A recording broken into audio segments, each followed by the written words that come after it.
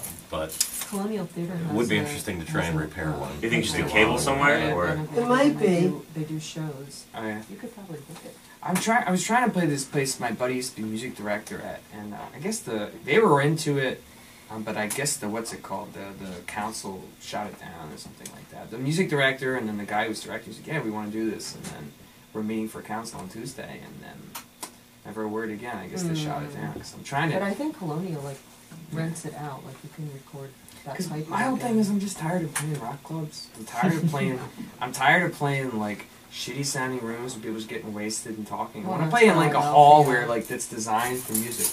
I want to play like I don't know. I just like the whole thing is like I just want to go to shows where people like want to listen to music and not like drink beer. It's not about drinking. It's just like it's about being loud and not. Yeah. They have a no talking policy. Oh, Wow. Do they really? Mm-hmm. Wow. Steel So, City Do they have like Coffee- big Steel City guys Coffee standing House outside the room already and talks enforce it? Just to grip you Nobody up, talks. you know. Or somebody with like a water Maybe pistol a little start talking. between songs, but nobody Tin talks Angel's because it's pretty not a quiet. bar. Yeah. Tin Angel's like It's a a listener. BYOB, but Yeah, nobody it Like, I always- sounds so yeah. weird So though. nice. Like we were talking talking yesterday. about that. Tin It's Angel very is just awkward. like She's yeah. real There's nasty been a too. lot- The sound like a lot of sound musicians is that real I play nasty there to you like guys. love it because everyone. Alright, so we're just gonna use this. But I like whenever I walk in there, I step the wrong way and everyone's like shh. I'm like sorry. It's a cool place because of And you have to Musicians, walk too. past the stage. Does anyone to go want to the I know, to yeah, that's go cool. downstairs? It's very transparent. I'm good, thank One you. artist told me she doesn't like No, I already Yes, got they can. those. Joan Wasser, Jonas Police one. I just like how you can smash things with good water. Yeah. She was Anybody else actually want Jeff water? Buckley's girlfriend Oh wow. when he died, so that's like her. Wow. I mean, I don't know Was how she much swimming trust with him? No, I don't know if she's with him, but she was. They were together when he died. Oh, okay. But He drowned, right? I Yeah. saw her open for those Swanson City Winery. We were saying you need to still come to holding up, Million. or She not? was Yeah, it's like, still working. it's Just giant Griffin. It's a weird vibe. I think I Just just want to go to this. just boost, give me a little bit, It's like when I just the when I go to the tiniest little bathroom, bit I of wanna, it. like I want to like walk over you, you know, like because that's what I had to do at your Yeah. show. Like people have their More? legs out, Yeah. And everyone's walking watching over, the and I'm stage just like, and like you're yeah. That's the gain knob, I right? don't want to deal with that shit. Oh no. Oh yeah, That's do, harder. yeah, do the gain. Sorry, I was I just was trying to just there. Yeah. I'm Yeah, loud, but- and precious. a little more. That's funny. This But- one lady Lower. came back Did when you the guys play? You guys play the Sorry, do it a lot. Neil Young Okay, yeah, down. was playing. Yeah, that was that Okay. night. Will we match the other? No, for some reason it's not. They don't match Like, that way. that's So never keep happened. coming She's like the down. one like, would you shut up? I know, seriously. A little more. It's the worst when you A little more. He's like, I know. Just a tiny bit more. Oh, I'm that Tiny guy. bit. I'm that girl. yeah. Down. Yep. There you go. Perfect. But at the same time, Huh. I don't know. I'm anti-shushing. Yeah, I don't know. There's They're just At like least my slightly out of each idea- other. I was talking to It's- John about and I don't you know like anything about the this real song, issue is that about the concept. when those meters John and I got had this long conversation screwed about with, playing shows. it really makes it The so whole when, concept when of you're people doing coming to see your everything, music Yeah. and caring about it, certain parts of the process result in you people come going out to too see high, shows for their certain parts of the community, process too or low, get and it out gets to see there. their So friends, we basically to need. see Well, that- their As a people. person That who's look now I it looks know. like it's a little By high. myself. But I'm saying That's most- accurate as far most as people- like, like the right most side is a people little talk high on that one. There's a handful I of know. people, but like You're so jaded, man. I know. Seriously. That's I go to shows for the music. level. That's about right. Yeah. Yeah. I can't find But I mean, I just All right, feel like let's that's why see. people- I maybe- that's why people- most people What was done with the meters? At a They're, certain they're, point. they're I think at a calibrated certain point. strangely. If they, That's why I if you don't go to a lot turn of this shows, screw right because now, you can change the Why? meter. And John was like, it's I'm not coming really out a little bit off. I agoraphobic, think but it's it kind of off. makes me a little bit. Just So. being in like those Thanks, John. agoraphobic, just like I Really? just See, get. I consider myself claustrophobic, but I could be like in the hugest crowd. If there's music playing, I can't. I'm fine. I can't. If somewhere out, like I somewhere just else, always gotta I know need my it. escape routes. Yeah, I can't. Yeah. I No, can't I be in have the to. crowd. So now it's all calibrated. Yeah. Cool. Like I said, I don't like the electric factor. And I bet you we were going to be able to sneak the D King back in and be like, that works. Yeah. Another part of it for me is that like I love to be up front. I can't stand going to a show and being somewhere where I just rather listen Check. to the CD. All right, so you have So music I back, love being David. Up front, but if I'm up front, I'm always blocking somebody's view because I'm tall. Yeah. It's their fault for not getting there before That's you. exactly what I say. If someone wants to get in front of me, I'm like, I can't really turn around and say that. Like, it's your fault. I'm Just wear a t-shirt. Sorry. On the back. Yeah. Mother should have found a father who was taller. I got here first. She settled for someone who was short. It's your fault. Because I'm relatively tall and people try to get in front of me and I'm like, I put in my time waiting outside in the cold. Sorry. I hate going to shows, actually. But that's why you pick your I just like going to places with seating. You know, I hate doing the like standing and fighting around in the crowd. And Check. Hey, I think it should be. and it's still fine. Yeah. And you just get spoiled by some gotta know your nicer spots. venues. I like to sit in the back and drink a beer and sit. The TLA is nice. It's got kind of that. I love the Yeah, but it kills. Like my back kills me. Yeah.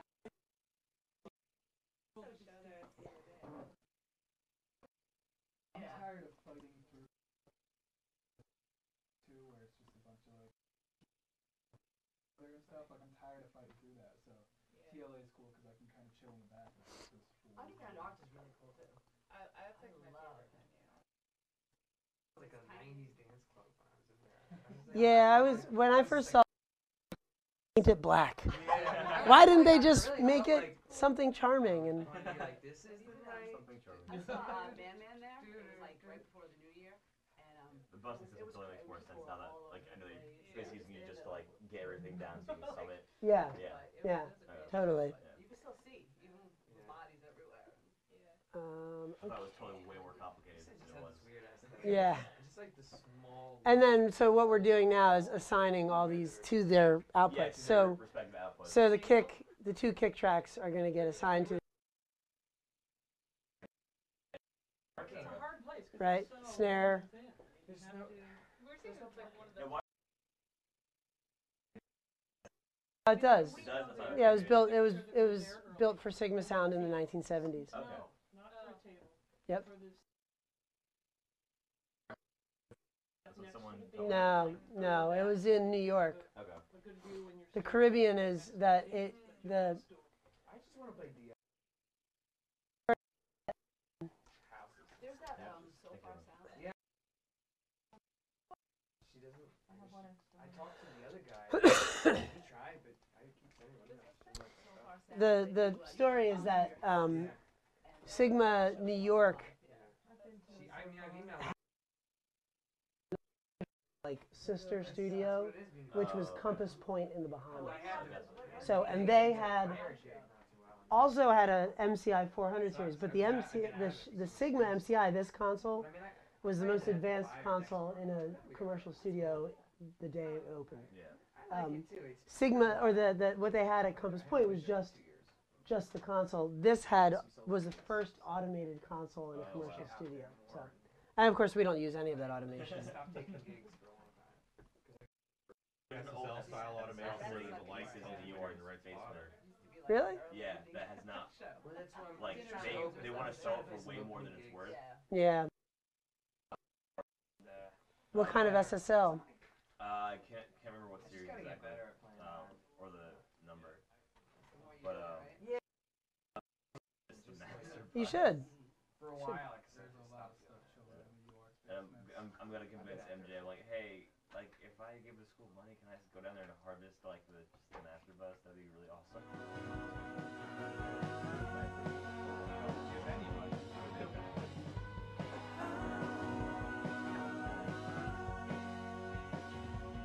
All right. Like, there's like channel strips lying around. It's weird because SSL channel strips are not that expensive, I've been finding lately. Yeah. I've been looking at them out of curiosity. And I almost bought a pair of EQs because the exact same EQs in the 500 series cost like $900 each. And I found a pair of EQs for $900 racked. So I'm before just buying them, I want to see what the value really is. All right, so let's do this. I gotta head out, guys. Great job with the Thank you very much. Yeah. Awesome job. Cool. Thanks. Cool. Take care. Safe travels, yeah. All right, so starting back from scratch. I'm just turning everything all the way down and starting from scratch. So here's the kick drum. There's that awesome D12E. Right, and here's our D, here's our, that is really good. Yeah, that really is. It's kind of crazy. It's just that little great. EQ switch they have on it is just like the perfect EQ already. So what I'm going to do is I'm busing the two to one bus. And I'm going to call it kick with big letters. Let's see. Bus 1, into bus 1, and then we send into kick, and then, right? And so now we can actually put, oh, I have to patch in all of this stuff. Sorry. Yeah. You can EQ some of the low end out of the D12 or anything? Yeah, I think we're going to EQ the group together, like the kick and the, I think, we'll see. But I forgot. The telephone just has everything except like the click where it's pointed at. It's like it's got all that great low. Yeah, exactly. It almost seems like you could just EQ everything but the click out of the other one. But if you're using an outboard EQ, that's going to be more of a pain in the ass because you have to bring it back in and then rebus it. Not really. I mean, we do that. Usually what we do here is, so we have our I/O set up so that everything is a hardware insert. I usually don't have the EQs as hardware inserts by themselves, but just off the back of a compressor or before a compressor, I'll patch in the EQ, and then that becomes that sort of signal chain. Let's see. But let's use shorter cables.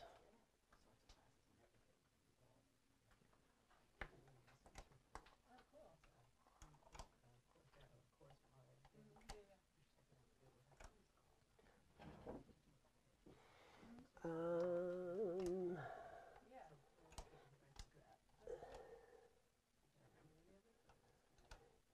right, so, yep.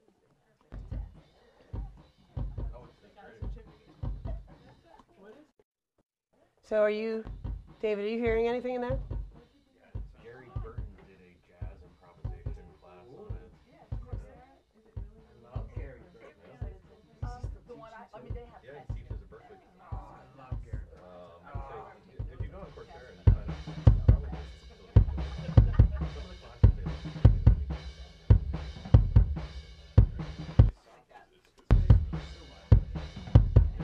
How about now? Check. Hello?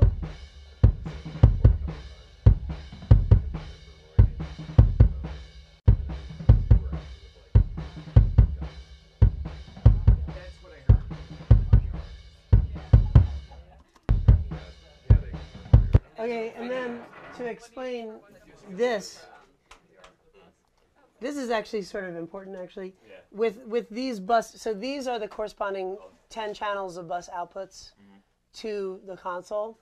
And we actually put these sort of pretty steep shaping EQs on the various ones, right? So these don't come... Like in your template? Yeah, like, well, they usually start out something like this. They start out a little more like no... We usually don't cut any mid-range just by default. But we just basically do like a high shelf, low shelf, right? So again, the kick drum, I think it's, we have the kick drum sort of shelving at like 43, pretty steep, right? And then we have this high roll-off on the kick drum too. The weird thing is, we would do this, and this is another thing I'm not totally sure how to explain, but we would do this even if this high-end roll-off on the kick bus, we would keep it there even if on an outboard EQ we were cranking up the high end on the kick drum. It's basically like, I think of it like, you know how like when Bugs Bunny is like goes running through a door and like there's the exact shape outline of Bugs Bunny going through the door, including the ears, you know? This is like that. This is like, you know, in the end, no matter how it's tailored over on this side of the mix in the actual tracks itself, the final shape that's sort of permitted through out to the console is this, right? So sometimes John will end up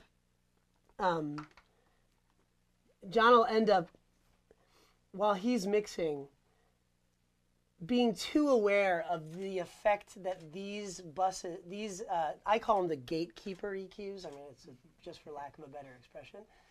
Sometimes he'll be a little too aware of the effect that these gatekeeper EQs are having on his actual tracks over here. And so he'll loosen these up, right? And he'll be like, he'll make it really like this and this, right? And then what ends up happening is his mixes are really, really cloudy. And so we go back and we do this back to it again, and it just, I don't know. It's a weird thing. Again, it's kind of like frees up space for like everything to have its own spot.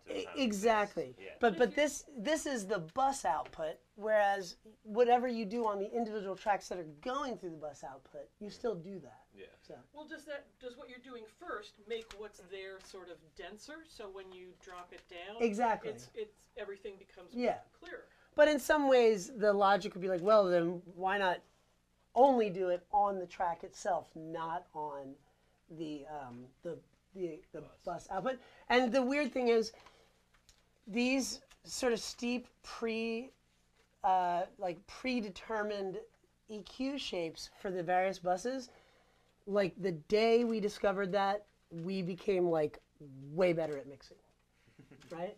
But again, see, John does this every day, right? So sometimes he forgets those epiphanies that we had together because he's in here all the time, constantly struggling away with things. Joan Osborne? Yeah, Joan Osborne was the one that we discovered this on, and it was because we figured, well, what mixes would Joan Osborne likely like? She probably likes Michael Brower mixes, you know? So we opened up, what's his awful name? John Mayer, right? And we I hate John Mayer so much. we opened up, what's his, we opened up that record, right, that everybody loves, the sound of, and we just sort of analyzed it, and we realized, like, you know, that first of all, they're very minimalist recordings, but, you know, the bass has its own world. Yeah. And it's clearly completely different from the guitar world, completely different from the vocal world. Yeah. And so that's how we sort of arrived at this. We started being like, you know, do we need, the kick drum, does it need to have like 10K and 5K and 3K, even 1K? Yeah. Does it need to be like completely flat all the way out to the edge? Actually, no. We need to be sort of reducing the output, the potential size. So again, like, you know, like Bugs Bunny goes and runs through the door and there's that exact shape of Bugs Bunny going out. Like if Porky Pig tried to run through that exact hole in the door, it wouldn't work. Yeah. And so these turn your Porky Pigs into Bugs Bunnies. I guess that's that's the moral of the story. I do the same thing, but I tend to do it at the channel level, which works if you only have a couple channels. But it's a pain. You got to copy the curve. Yeah, and again, like in the weirdest way, these are high end and low end roll offs for the most part. You know, you're doing this, so you know the snare. Yes, the snare track channel can start to roll off at 100 hertz. That just doesn't matter, you know? And I would still do it on the snare channel, but this is sort of like a double, again, like this is the like output door that you're just sort of saying like, hey, if I'm already rolling it out of the snare drum, I definitely don't need it on the snare drum bus. So let's just reduce the overall size of the whole thing. Yeah. So it made such a huge difference, you know. So and like the two, so okay, so looking at, so, you know, this is, say, what we would do is, say, the drums. Now, the kick drum, okay, let's look at the drums first. The drums, right, we've got, you know, we're starting to roll everything below 62 off on the drums. That's probably pretty low for the whole drum set. And then we're even rolling off the high end, which I know sounds like completely blasphemous, but we're rolling off the high end at like 12.6K. And it's just a gentle roll off, right? That's for the stereo drums. Well, that makes sense. I mean, that's more or less what you get using a ribbon for your overheads anyway. Sure, sure, right. Now we go over to the kick drum. The two things to consider are the kick drum and the bass guitar. Now, if the bass is super active, like if you would have been doing those eighth notes on the bass still, I would have felt more inclined to start rolling off that bass at something pretty high, like 110 or 100, you know, rolling off the low end of the bass there, because imagine sub-frequencies going, whoa, it's just mess. It's just going to be a mess of detail. So, but you did longer notes on this bass line, right? So in a sense, most likely the majority of the sub information is going to be owned by your bass track. So we're actually going to bring this bass to start rolling off at about 75. Again, that doesn't mean it just disappears below 75. It you know, there's still material, but it just starts saying below 75, and I don't quite need it. So I'm going to, you know, let it be what it is. Same thing, you know, Paul Hammond, who does a lot of our mastering, one time told me, he was like, I've found myself rolling off the bass guitar, the top end of the bass guitar, at like 500. You know, which is really, really, theoretically really low, right? But he's kind of right, you know, like it's like, even though you might want a clicky top end on your bass, you can do that on the bass channel itself. Yeah. But in terms of harnessing it, reining it back in, and how it gets in with the rest of the, like, exactly, exactly. Yeah. Those high end details are gonna be, you know, that's not the whole reason for the bass. The bass exists for this stuff. The details of what it looks like up here are you can, you know, enforce them a little bit, but it's still mostly about this, right? So again, like I do, as blasphemous as it seems, feel like, yeah, like especially on this, you know, playing with your fingers, we can start to roll this thing off at 1K. And this is, again, this is the gatekeeper output. This isn't the bass signal itself. So there's a lot of robbing Peter to pay Paul, I guess. So back to these drums. Guitars. Anybody who thinks that their electric guitars need to have a lot of information below 100 hertz is going to have terrible muddy mixes. So we're actually, sometimes we even move this up to around 120, you know, and we cut it off pretty steep, you know. So unless you're doing like metal stuff with like drop D, even even then, you still would do this because it doesn't matter what the note is. The rock ensemble, those instruments, like these gatekeeper EQs are somehow, in a way I can't really explain, they're somehow tied into the notion of, you know, what these sections of the mix do as an ensemble. You should almost be able to picture these guys layered over top of each other and start to see, like, oh yeah, this guy and that E string's like 160, isn't it? Yeah, yeah. So I mean, it's you're talking about the roll, that anyway. but you're talking about the roll of each instrument. So I mean, if somebody's doing a non-traditional crazy thing, it doesn't matter. It doesn't matter. You know why? Because when people try to do non-traditional crazy things, they're usually not successful because the instruments weren't designed to do those things, right? Like a friend of mine came in here and he did this super avant-garde recording that we did, and it was totally fun and awesome.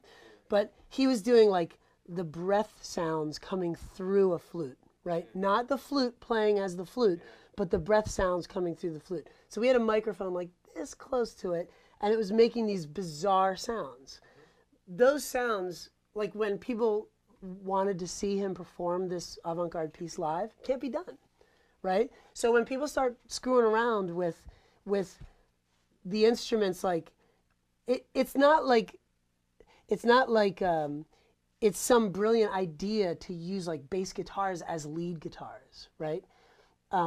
It's just not going to work.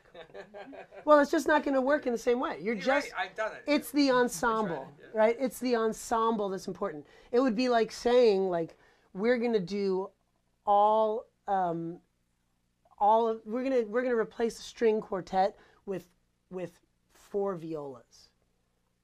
It's not the same thing as getting an actual cello, viola, violin. That's the ensemble. That's the magic. So these are somehow tied into that, and I can't quite say how, but when we're thinking about these gatekeeper outputs to the console, these shapes are recognizing the sort of role that little section of the ensemble plays in the ensemble itself.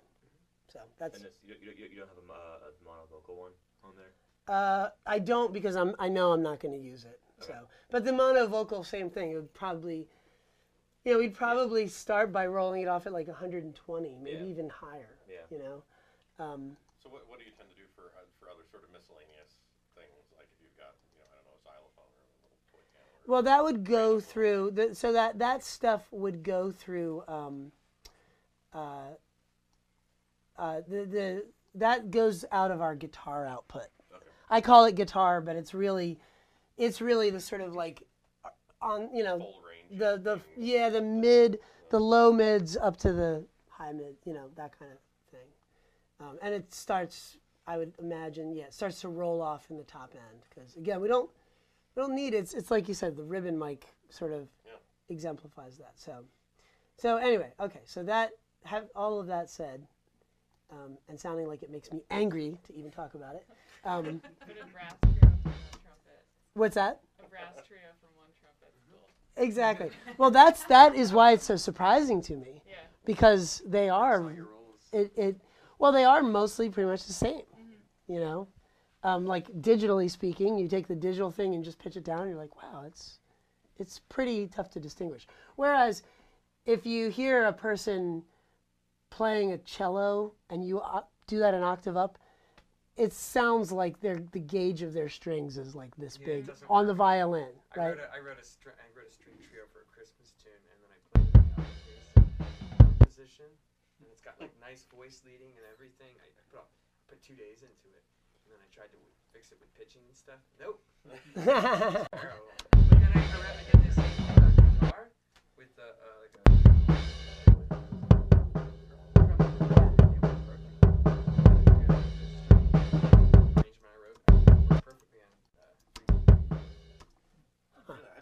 Every time I've tried to digitally pitch shift guitar. No, it wasn't digital pitch. Because I played it. You could play it. Right. Actually, they're amazing. They're one of the few instruments that got pretty good throughout their range. Most other instruments it's just like 3-part with writing.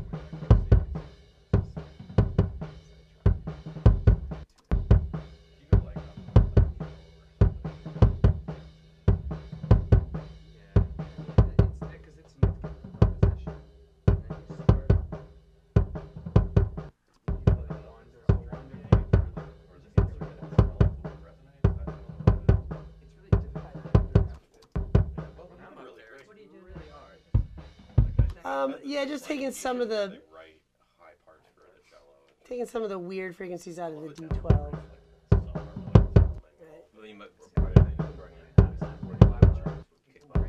Yeah, exactly. So I'm just sort of getting preliminarily. Right.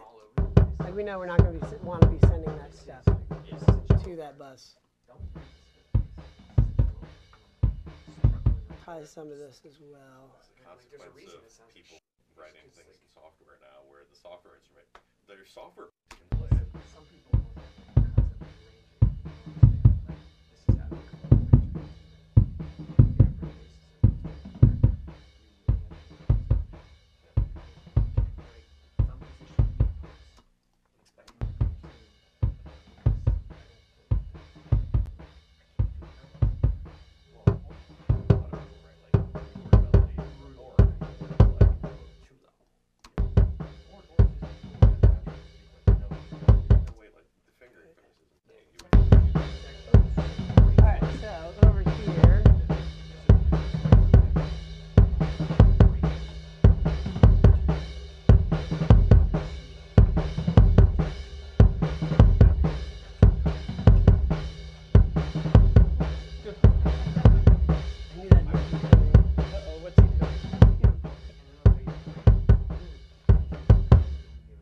Can you hit that again? Just hit play on that again. One more time. Two notes.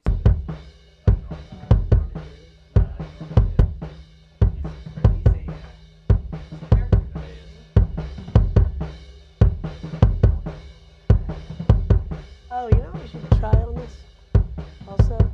So, okay, so I'm putting it through the distressor. Probably out of the distressor, I'm going to go into one of these EQs.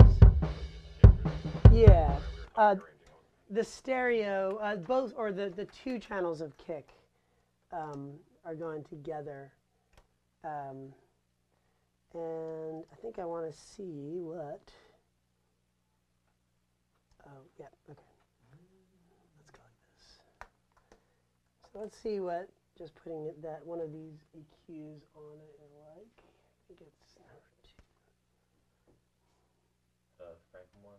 Yeah, the Fredenstein. Fredenstein. Right, and so we get to further.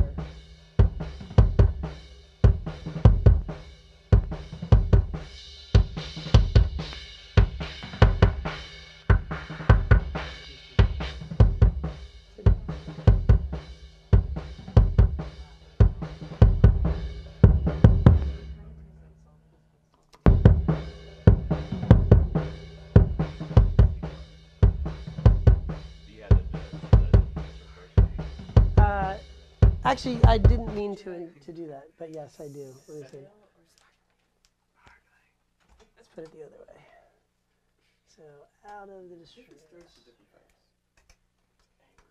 So 17. There was a case of flavor that had pink lemon, orange, and some orange. Lime was really good, because lime and salt go good together. They usually do add some salts to it. I mean, to all waters. Just because distilled water by itself is flat. It's horrible. Dasani is good.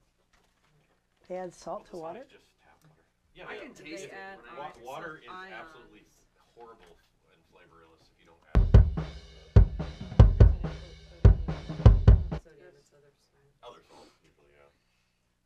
I wish I had like the patience for food and stuff. You know, like. No, just like. I just don't feel like eating. What do you eat? Yeah. Eat at all. I watch I mean, myself on chewing. Wednesdays, It's just like, bores you know, me. like good food and tasteful things. It just, I love food. my head is just too big. I went to I Can't went sit out. there. I ate at this place called Jane G's last night. I've eaten there, yeah. Holy Right where I work. Is it moly! Oh my God! No. It's like Chinese Szechuan. It's freaking awesome. Yeah. Unbelievable. You've been to a Zahab? I've been to I Zahid. think I have. Zahab is Yeah. the jam. Zahab. Yeah, I've been to Zahid. Yeah.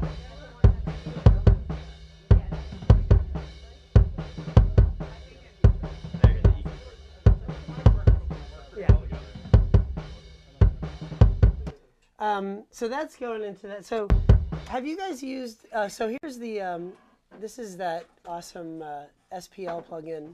Do you have the transient designers? Transient design in the hardware, the plugins. I want to get the hardware, one of the hardware units. Honestly, you might be a little disappointed. They're so. We were playing with it at Michael's studio, and they're so close. Like. Really? I was like, screw this. I'm not buying Huh. that. It was so simple. Well, it's a weird. It's like an alternative to. So bypass that distressor real quick. Just top left corner. There you go. That's it. Yep. You can like there you go. So that's bypass. So with a transient designer, you can it basically gives you controls over attack and sustain. So sustain all the way up, right?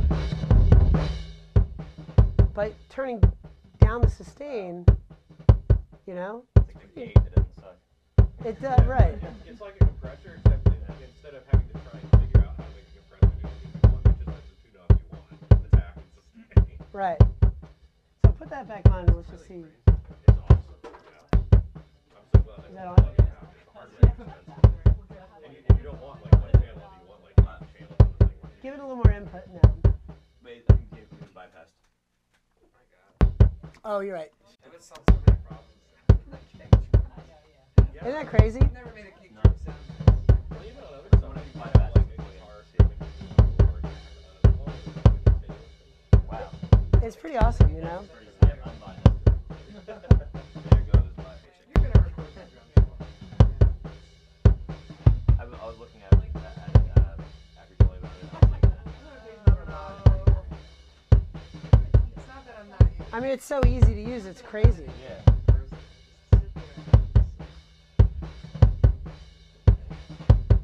So, pretty cool. Gonna bust together the snares, do the same thing. So bust two, one mono aux, snare.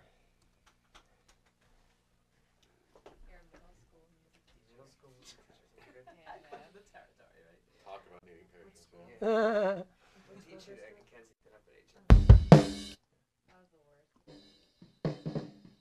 You know what? I don't have a problem with nasty attitudes and F words. So, same thing. If I put the distressor on, yep. And I think that's going through this. Yeah. And I almost never boost it. Boost with this. Yeah. Boost in general. I almost never boost in general. I mean, like, if you get the sounds you want, it's more kind of tailoring to fit with everything else. Yeah. So again, so here's the snare, right? No, it shows if you put them in the face. And now if we put the transient designer on this.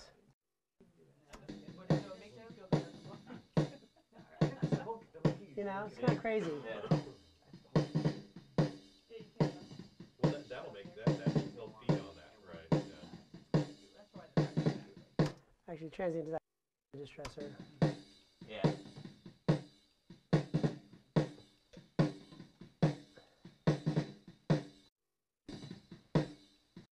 The bus EQ, or did you put more EQ to cut? There's an EQ on the two here, Oh, okay. but I was thinking of cutting back a little bit. It's like, a little down, here, before with a little bit, like flowers. Sometimes I'll end up putting that back, but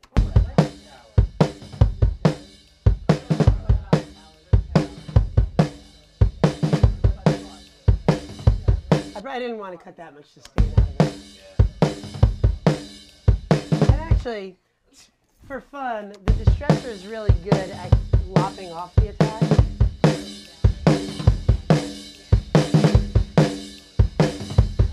This is what I was telling MJ he should get a distressor. I wish we had Do you have a distressor? Do you have a distressor? I have almost nothing hardware. It's a great unit. They're almost things that I can get if I start buying more outboard gear. So the great thing about the distressor, I was saying, like you can, like the sound of the distressor that everybody likes is, you know, not preserving the attack, right? So here's the, oh, whoops, that's the console. It crunches up real nice. The console's being a pain in the butt right now.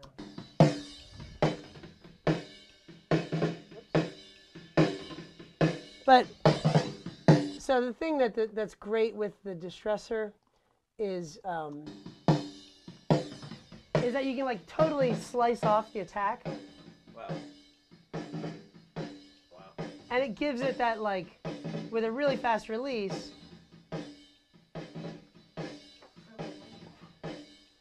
it gives it that like splatty sound. Yeah. So that's the sound of modern rock records, basically, today, I think, is that.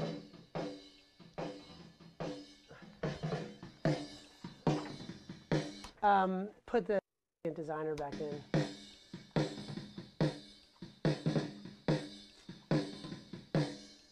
Just to kill a little bit of that sustain. It's kind of cool. Yeah.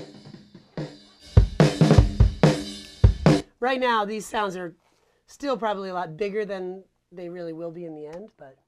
For this song, maybe, yeah. What's that? Maybe for this song, it might be. So our overheads sound pretty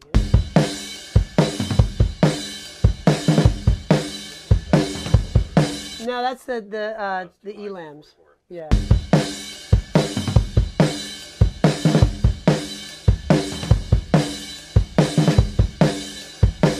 Well, I pan them how I see them. So the ride side is over here, the hi-hat side over here. You pan hard, or do you? Oh, no. They'll pan in eventually. I start with things panned very hard, and then I sort of work backwards from that usually. Dedicated LCR guy. Well, the problem with these overheads, even the recorder man technique doesn't really work hard panned. Yeah. It's a little weird.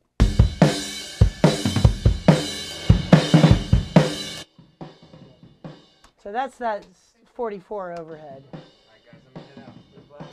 Cool, thanks, Mark.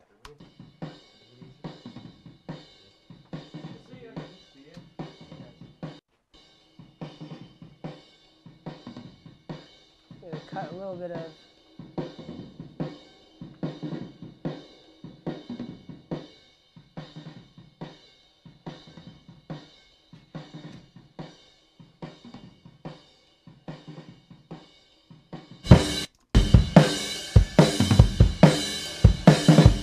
A lot of times at this stage of things, while I'm tracking, I have the center overhead up really loud, and I just because by itself I really like that big thick sound at the middle. But as the mix goes along, this inevitably starts to get pulled down a little bit. Yeah. So here's his tom.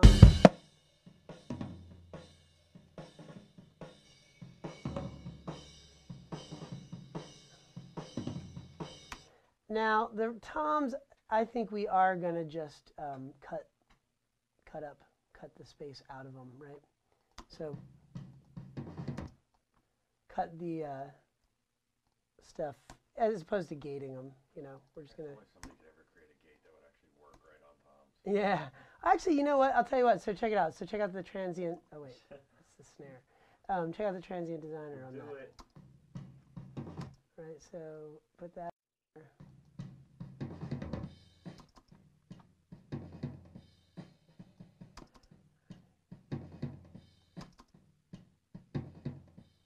Kind of eats it up a little bit. Yeah.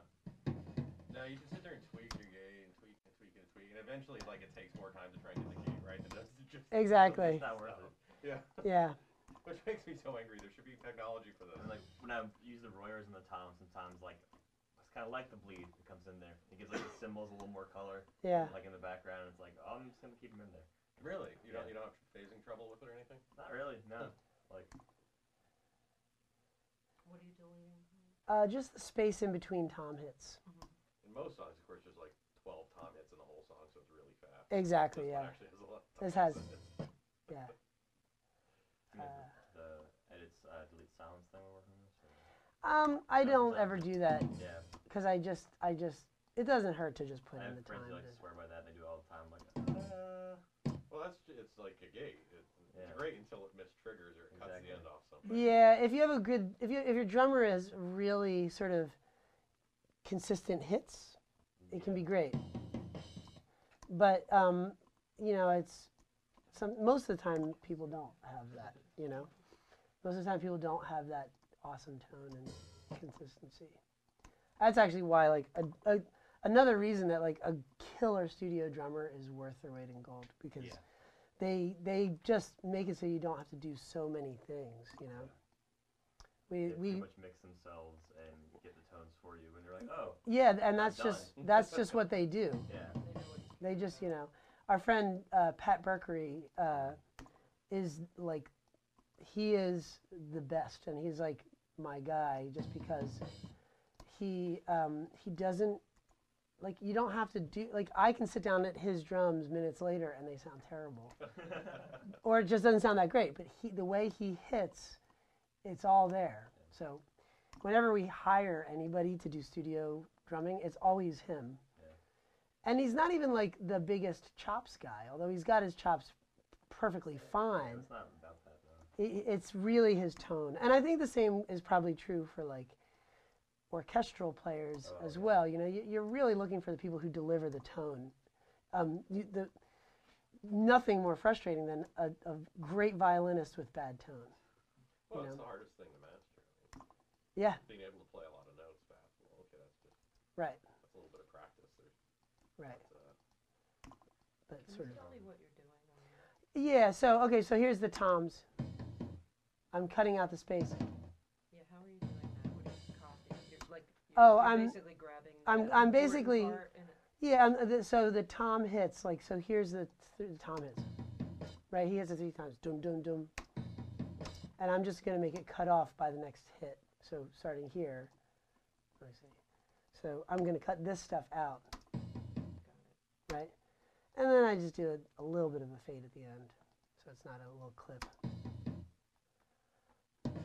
I mean, sometimes you end up having to back off of how aggressively you're cutting things, but to start. in Pro Tools, you can just drag the little clip out. Right, so I'm just making it so I know I don't necessarily need that tom to sustain past where that snare hit is, so I just cut it off right there. You know. And Pro Tools can kind of guess where the beginning is again based on. Yeah, it has it's tab to transient. Yeah. So you can go like this. I'll show you. Keep pressing tab and we'll keep lining up. It gets loud again. Yeah, the tab goes right to the transient is right when the loudest point, that just right at the top. So if you hit tab, it's going to go till there it is, right? It goes to each transient that it detects. So, you know, this tab to transient is the one reason that I can't use, even Logic doesn't have it, you know, or it didn't for the longest time. I'm terrible at editing. I just don't do it. I know, I find myself being extremely lazy with editing as well.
Check.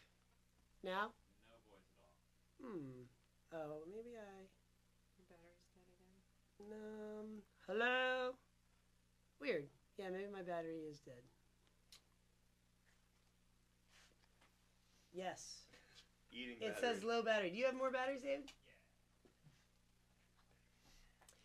Yeah. David is just in the side room hanging on my every word. And when he hears it goes away, he panics. I can't hear you. My lifeline's gone. I think it's hilarious. It's coming 2-packs. Jeez, I asked for 6 and she gave me 3 2-packs. You gotta go to BJ's and buy the 48 packs. No, man. Yeah, they're like a quarter of the price. Or you can buy them online by the case. I still haven't thrown out a battery in the last like 5 years. So downstairs there's a pile. Oh, So my recycle center takes them. If you want Do to they? give them to me, I'll bring them. Oh, I will do that. That'd be awesome. What are you not Whole supposed Foods to throw takes them away? I heard you are allowed to throw the they've eliminated almost all the mercury content, so it's not nearly as bad as it used to be. Check. Some recycling Hello. centers are actually stopping taking batteries. Yeah, there it is. Sorry, everybody, don't panic. Well, yeah, because that stuff is That's different. Yeah. that's bad. Cadmium is bad. Nickel's not even very good. We're gonna get the old Yeah. Oops, sorry. Oh no, those are rechargeables. That's what a whole lot of people do. Like most of the Broadway shows and stuff now are all done with rechargeables. Yeah, we They've bought done it for a long time because the problem with rechargeables, they slowly die, but you don't know. There's no way to know that this is the last show you can do on the rechargeable. Right. Until it cuts out in the middle of a show and then you throw it away. But there's not really any way to know how far gone it is. So a lot of them they figure out between 100 and 200 shows it'll start to go, so we throw them out after 75. Oh wow. But yeah. They should make everything batteryless. And they die sooner. I read an article about wireless power. Oh yeah, like that was Nikola Tesla's idea, right? But there's a company that are trying to make that actually happen right now. Wireless power. Yeah, mostly for phones and laptops. Not for weapons. Just be like, send a whole jolt of electricity over to that guy right now. Yeah, we promise we won't do that. It's not weaponized. Your smartphone.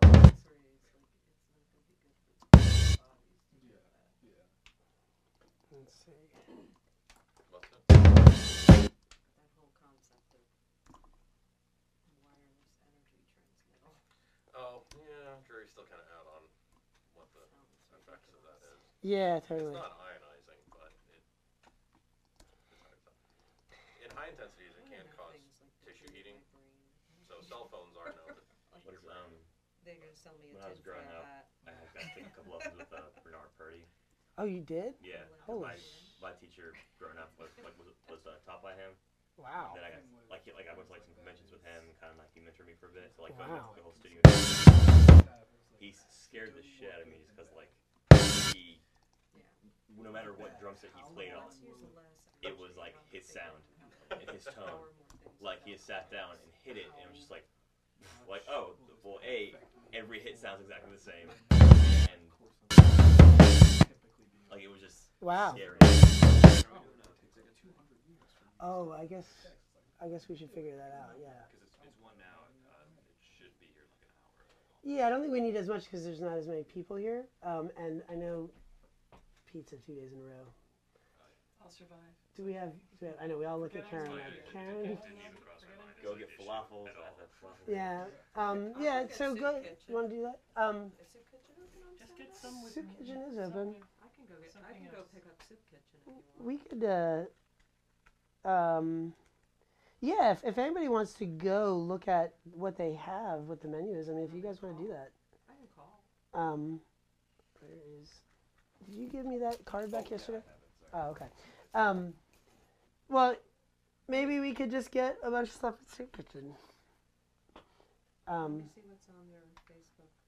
It's good. You've had it before, right? So good. Yeah, Have you ever had Soup Kitchen? It's good. It's a great restaurant.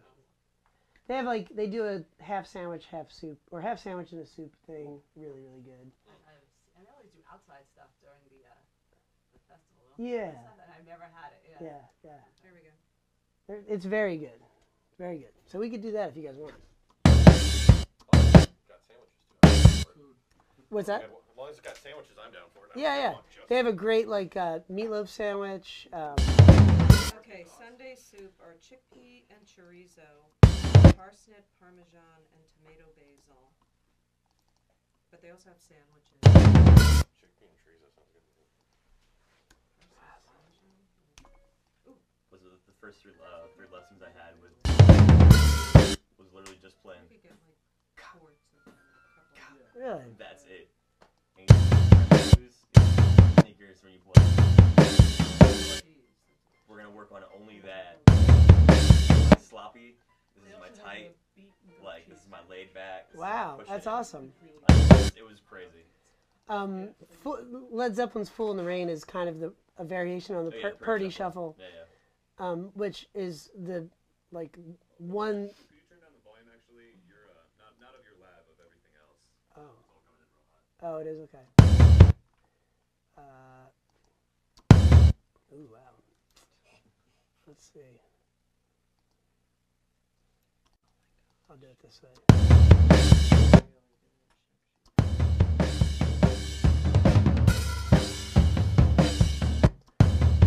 How's that?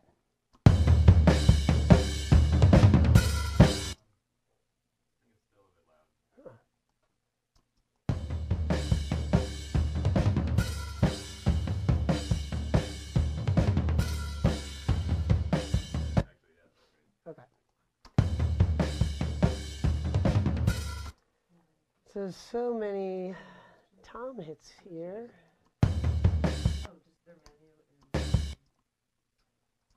Full in the Rain is like the Pretty Shuffle thing. There's the Photo song that's also no. What is that? No, there's a song like Roxanne that's also a Pretty Shuffle thing going on in it. What's that? Not song. I think it's by somebody else. Can't remember who it is though. Huh. My favorite drummer. Huh. But it's a sweet group. Oh yeah. Well, that was my big thing. Was to teach myself Fool in the Rain. Yeah. And I was like, okay, now I know something real. Like it's not my most sophisticated beat before that was Sunday Bloody Sunday. Yeah. You know. Yeah, this is I'm gonna get kind of lazy with this.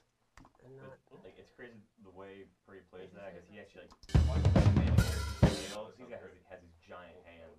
Playing the cross stick on the snare drum, you can play all the ghost notes with his fingers. Oh, no way. Yeah.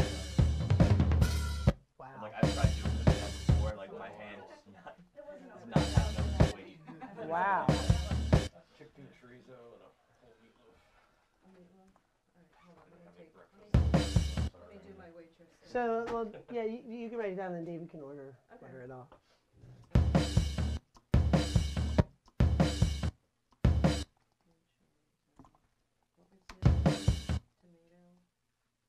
Tomato basil, wasn't it? Tomato basil.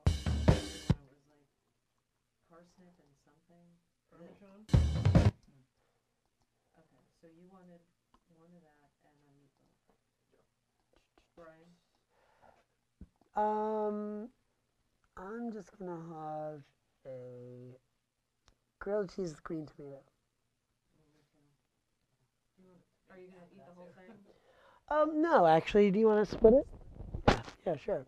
You want a soup? Yeah. What? Chickpea and chorizo, parsnip, parmesan, and tomato basil. I think parsnip parmesan. Yep, I'm that guy. I might regret it. Oh my God! You ordered the parsnip. Yeah, they're gonna be like, give him a lot. Second person to order it all year. Chickpea and chorizo, parsnip, parmesan, and tomato basil.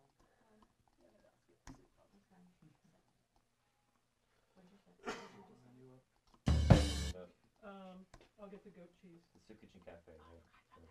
Yeah. It's roasted beef, shaved fennel, arugula, Dave, walnut, what do you want? with an herb lemon vinaigrette. Oh, okay, great. Really good. We're getting Soup Kitchen instead. Yeah, what's that? Pork? Pulled pork. Pulled pork? Yeah. One of those, please. Yep. Really good. Will it come with the little, Brian, will it come with the little small servings of the chickpea? I'm gonna have to get the pork. I think they do. I think when you get Because the we got a whole lot of little containers that came with it. that might only come with a full sandwich. Yeah, we're ordering several full sandwiches. Okay, I think it does then. I think you can ask. We can ask. Yeah. Okay. Would you get half pulled? Meatloaf or the pulled pork? Um, Both. either they're both great. The pulled pork is lighter in texture. The meatloaf is dense and thick. The pulled pork is great. It's like it's not tomato based pulled pork. It's like it has like apple in it and nice stuff like that. It's really good. Okay. You know what else is excellent there is the crab cake. Yeah, that's really good. Take that off of the bread and just eat it with the tomato and rice. So I have 2 chickpea chorizo, parmesan, 3 tomato basils, a meatloaf. We're sharing the grilled cheese with green I think I probably already know the answer to this question, but you probably never do any sort of like sample assist or replacement things. I usually don't know. The only times you would is if the drummer just doesn't have a good touch. You know? That number of little things. For a band, but I didn't record with them. But you can get a Yeah, that's how it ends up being for us too. For the most part, we don't do that. Yeah, no, I don't like to. But A, it just takes a lot of time to run like well. The kick just had too much bleed from everything else. Yeah. More than anything, I've just, you know, we try to tell drummers to play harder, play more consistently. A lot of times they've never thought about it until you point it out. You know? Yeah. For that project, that was just an issue. To be honest, it was just make it a good kick sound out of it. So like And sometimes that also has to do with the acoustics here of the room. Like, you know, sometimes you just can't get the snare out of, or the hi-hats out of the snare. Yeah. And in which case, that you may just say, fuck it, I'm going to put in a sample of the exact snare he's playing. Yeah.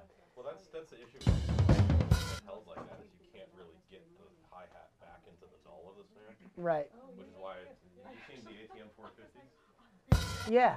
Yeah, that's why I like using those. I used to use the KSM 32s.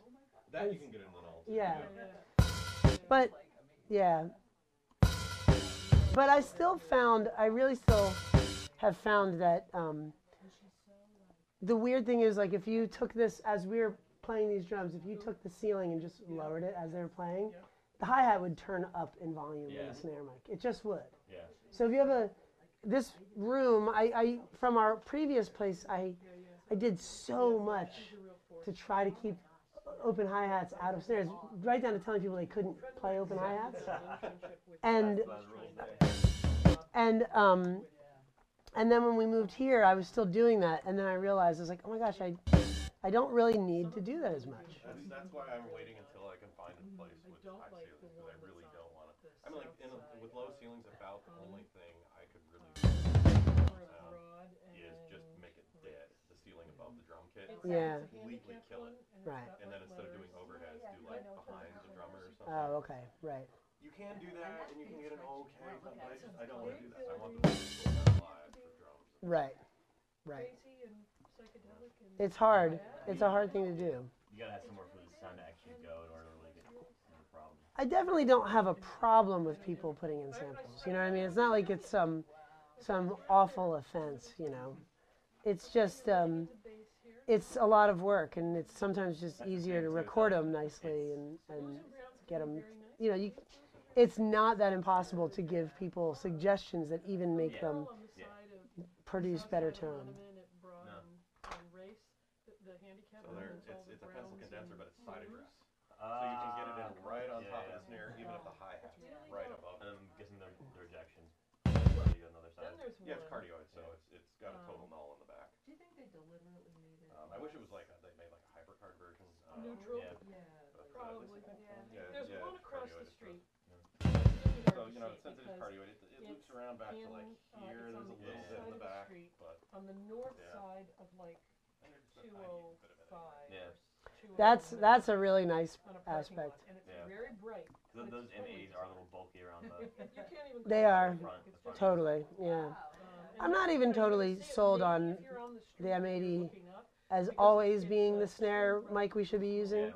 Sometimes I've been like, I'm going back to a 57 because it doesn't need to be this fat and huge, you know. Oh yeah. Yeah, I've seen those. Oh yeah. that would make me much happier with it, especially for the Yeah. You are taking this. I can't remember what Audio Technica mic it is. Just a random pencil condenser we have that usually sounds awful and everything, but on snares when I tape it to 57 and do both of them at the same time, it fills out like the fat I usually don't get in that room with the snare. Huh. That's like the same as those AT450s. Yeah. I wouldn't use those on anything else but a snare. Yeah. They're not my favorite. Yeah, there's only Huh. soil like that. I wouldn't use them where I use on their small diaphragm. It's just like, you know, acoustic kind of funny how things how it's like that, you know. That's what this list was. Like, This mic sounds terrible. Yeah. 31 reasons. Yeah. I mean the Coles being used, you know, Coles is such a great mic that people think that it would be a good vocal mic, and it's terrible, you know. Uh-huh. That everybody hates. They are the best podium mic. Oh, really? Speaking live, sounds great. Really?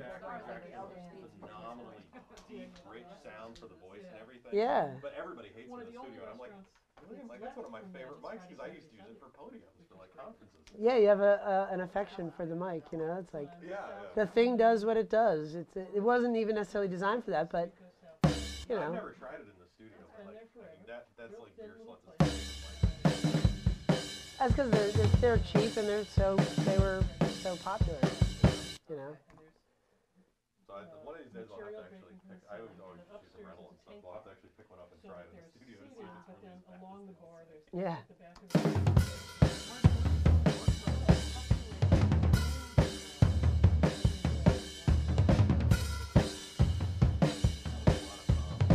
Yeah, it is.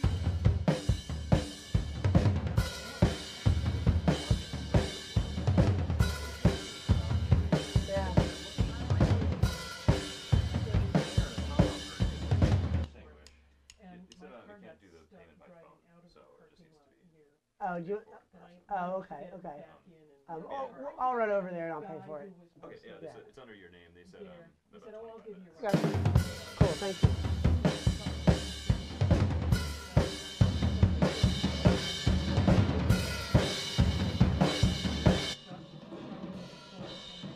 That's our way over compressed room mics.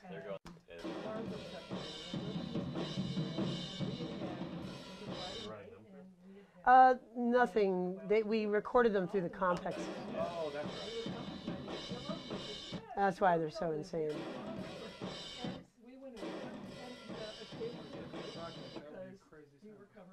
What's that? Just that sound is just crazy. Yeah. And you know, put it at the right volume and it's okay. Yeah. I told you how that auditorium you did the little like seminar thing at yours, how I'd record the lights in that time place. Yeah.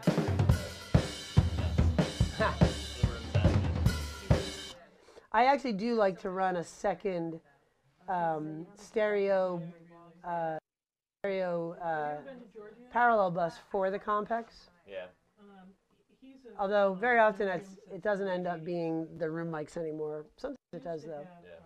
So like, let me see here. Monte Carlo living room. Doing like parallel. Second and center. Yeah, like I'll put like. Let's see here. I do like doing parallel compression for girls. Yeah, it's awesome. It's very satisfying. It just makes it a lot easier to get like the sound I want. Let me see. Sends F3J. It was a comedy club little. There's one in the basement under one of those restaurants. Oh, inserts. Sends F3J. No, something factory. So he closed down Set up for some of the a couple of compressors years in because that he was SSL looking rack. for a spot. It's like hardware. And then his house burned down. Yeah. His wife woke I would love to have one of those SSL racks. I just And got then he it found so his cheap. spot. It was on sale. Like, I don't actually have a use for this right now. I'm like, Yeah. I can't pass up like a 70% offer. Right. Brand new, never used. Doing that Russian band I was talking about the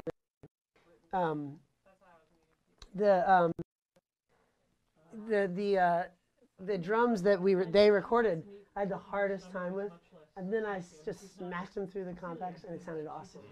And it didn't even sound that smashed. Yeah. It was just pretty awesome. So You got somebody who's just kind of an uneven player or something. Sometimes that's all it takes. this was textural. This was actually a great player, but just was like off a little bit for me, you know. And when I put the Compex in, like here, let's see, Compex. Oh, I meant Did you guys just have this, the retro stuff just for some of the shaking through stuff? Yeah. No, we don't own that.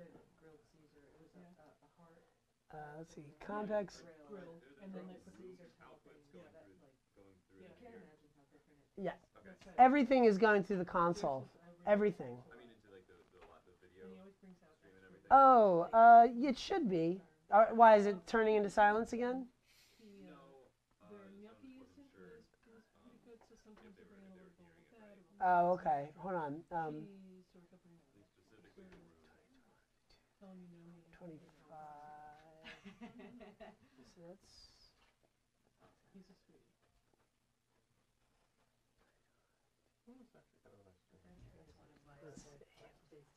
Let's see. Oh yeah. You don't like Pro Tools? There's a couple times I try to use it, I'm just like, nothing makes sense. Nothing's where I expect it to be. Like just, and when I first used Cubase, I was like, okay, this makes sense to me. It depends on, I guess, what you start with.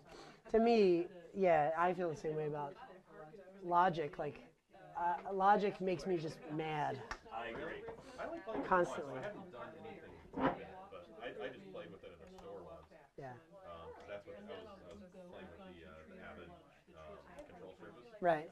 And they had it hooked up to Logic, so kind of like I figured a lot of it out.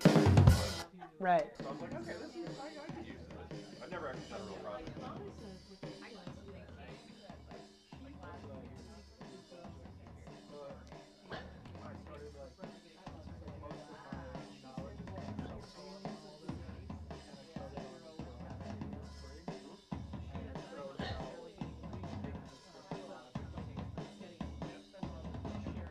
So that's Okay, just gone. parallel. Yeah, so that's just the complex. You run the toms through it. Yeah, kick, snare, rack, floor.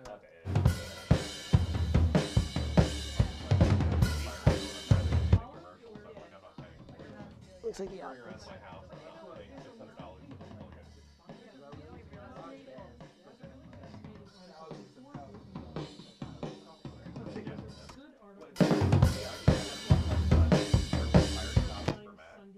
On the PC, like all the time.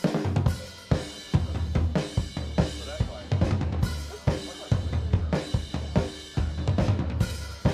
David, are you getting it okay?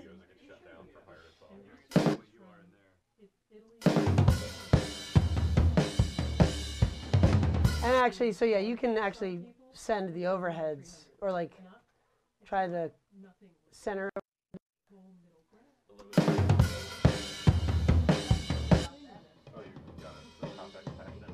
Yeah. So this is just the close mics on the kick, snare, rack, floor. Wow.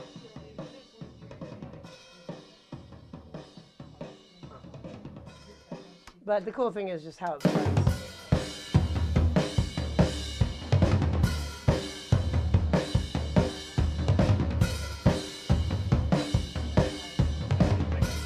What's that? It sort of does. I like the sort of smackiness of it. I mean, so if we take it off of these and we put it back on like the that kind of stuff. Like that's pretty awesome. That's the overheads. If you put it again through room mics, sanity, right?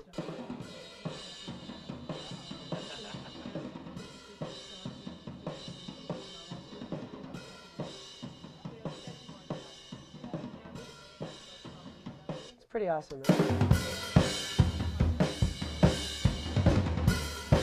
So we'll sort of probably play with it. It's almost kind of like using a transient designer or something, because you can make things sustain without killing the right. The attack.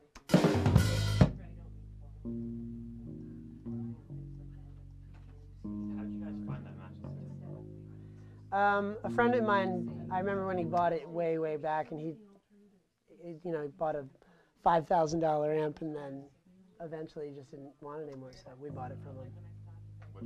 The Matchless Thunderman, the bass amp. It's really pretty awesome. Yeah. Is there other amps you guys can just like go off of? Like, is it mostly you use the Thunderman here? Or? Oh yeah, definitely. Mostly the Thunderman.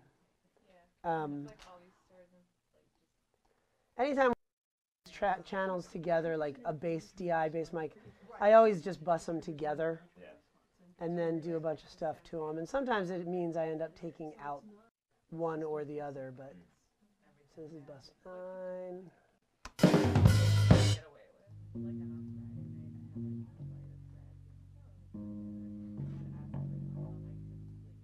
I wonder how hard we're hitting the console right now. Oh yeah, so I'm hitting the console way too hard.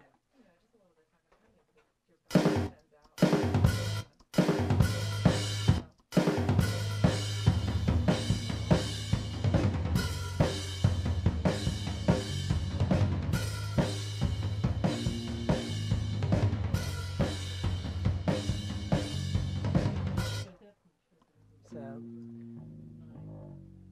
bass. Sounds like the jack is a little jacked still, but that's all right. Maybe I'll put the LA2A on this, see what that's like. Actually, yeah, let's see.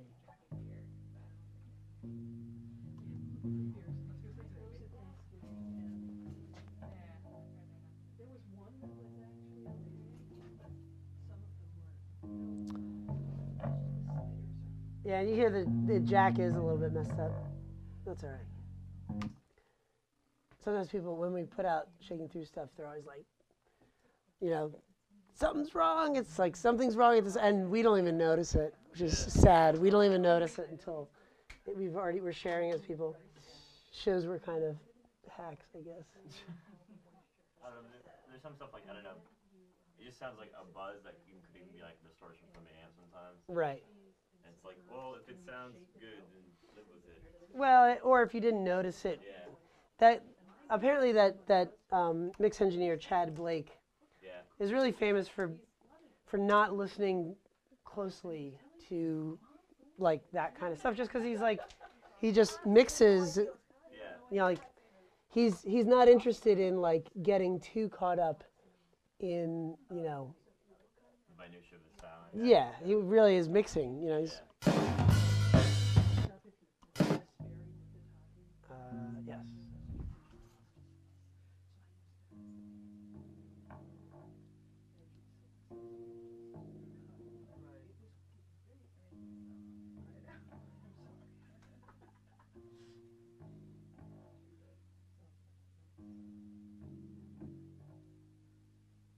These purple EQs are pretty cool.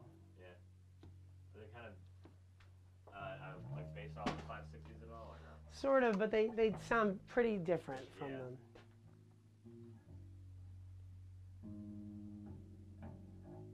We're like right on that spot where his jack is totally cracking, but. What's that brushy sound in there? Like, is it Cymbals. Or the snare is like buzzing. That psst. Yeah. That's a cymbal hit. Because this is a bass mic, a mic on the amp, so it's coming through the door.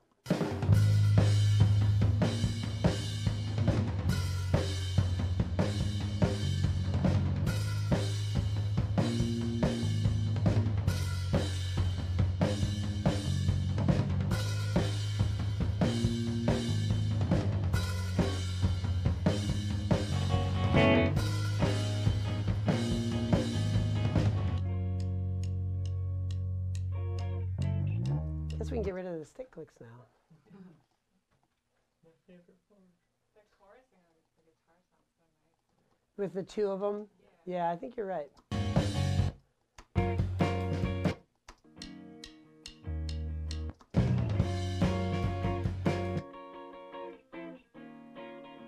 Now this is a pretty big, these are really very sort of thick, dense guitars, so my inclination would be to strip them down pretty considerably with just plug-in EQs. You know, so really.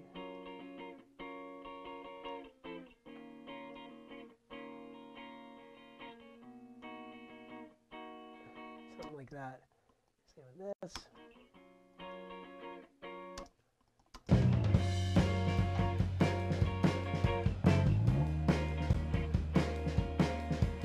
And then again, back to the, do we need room mics on these? Probably not, but we'll just sort of copy that same EQ over to them.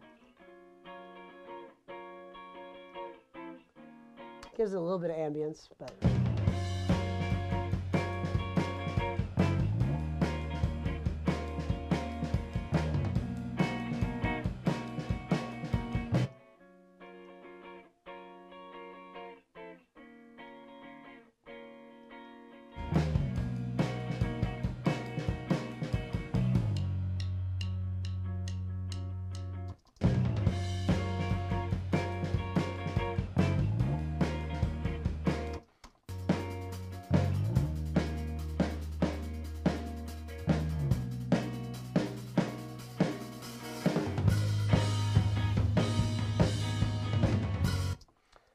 Let's see. So, where does that Rhodes come in? It's at the breakdown, right? Yeah. You guys end up reamping that at all, or just Nah. keeping DI? I just use the DI.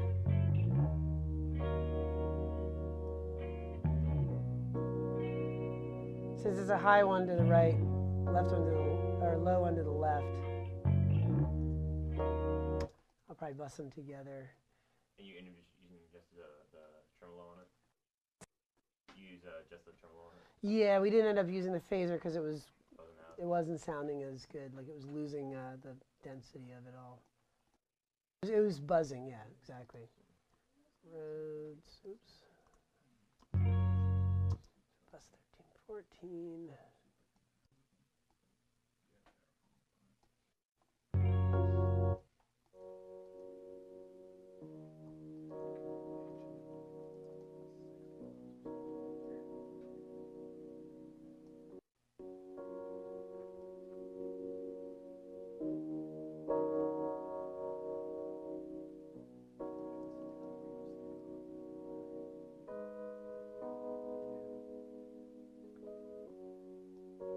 I sort of really like a pretty scooped sounding Rhodes.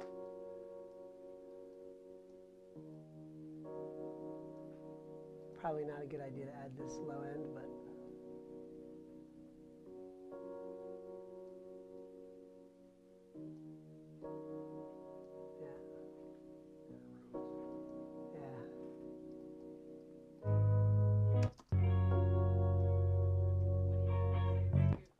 What's that? What do you mean when you say scoop? Scooping the middle out of it so it looks like a smiley face almost.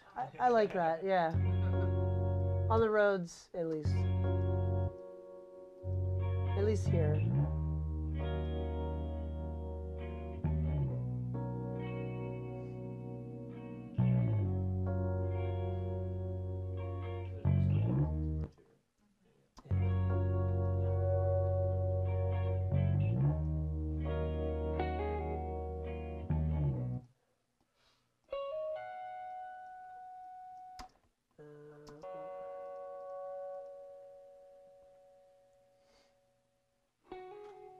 I guess we really need to do this.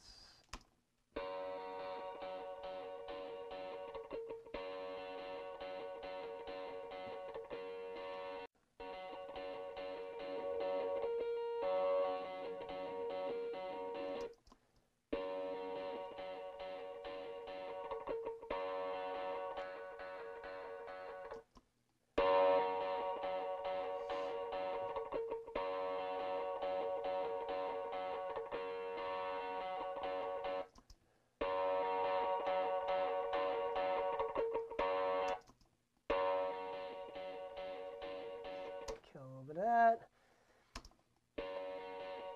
Same thing. I sort of feel like it's pretty worthwhile to just get rid of any low end that is not there. I mean, we're right now. That's rolling off starting at 300, which is pretty insane, you know. When he's playing the single notes, it might be a problem, but.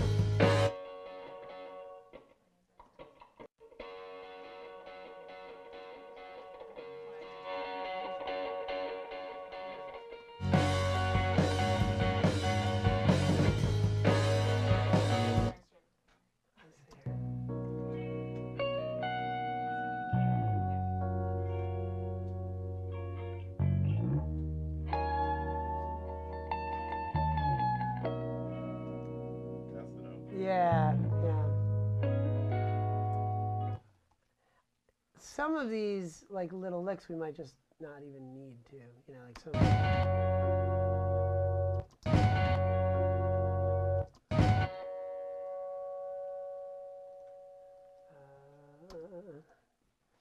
This is my nice, easy cut. It's gonna do a big crossfade. That's fine. Yeah.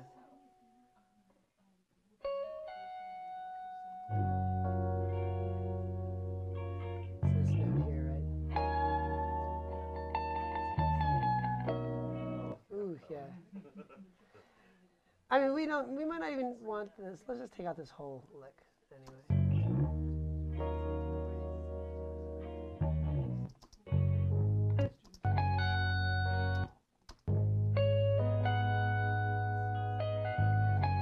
We're probably gonna want to put some like, probably gonna want to treat this lead stuff differently than his rhythm at the end. So I'm probably gonna make a different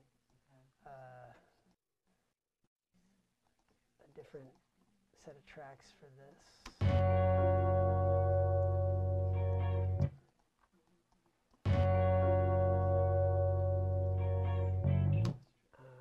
Should go back. Dave, do I need to go get that the food? Pretty soon, yeah. Okay. I mean, they said 25 minutes, but you know, probably could be within the next 15. Okay.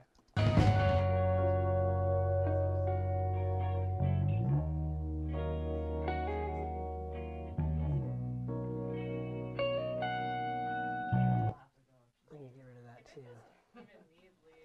Yeah, like I think we might want to take a lot of it out, and then the lower stuff.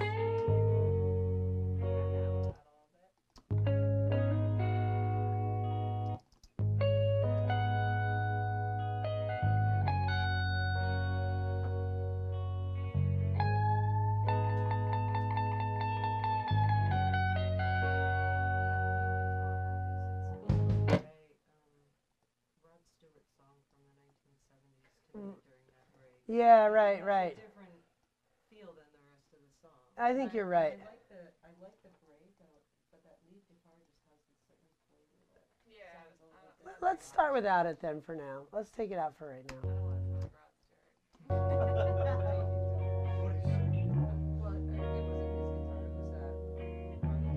Right. And it's almost that type of playing that if it were in the 80s, they would have done it on a saxophone. Oh my God. Which makes it even sort of like maybe even less something you'd want.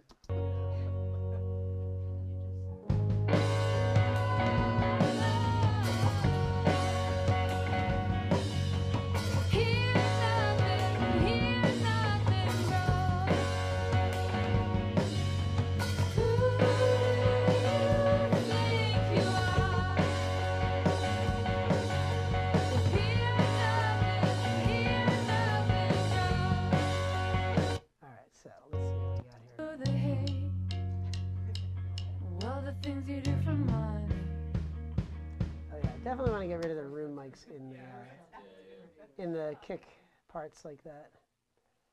Memories will you keep? Memories will you? Memories will. Oh yeah, we need to get rid of all of it because he's clicking through it. So.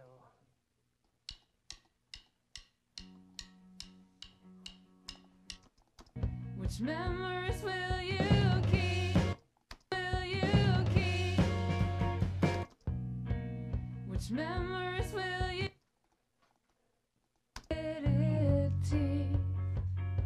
in all the shit you tell yourself? Which memories will you keep?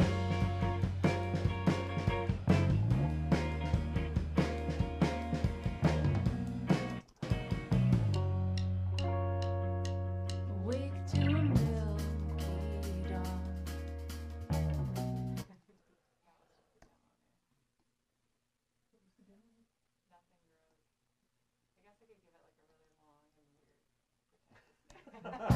Have you decided? Our Laura made us change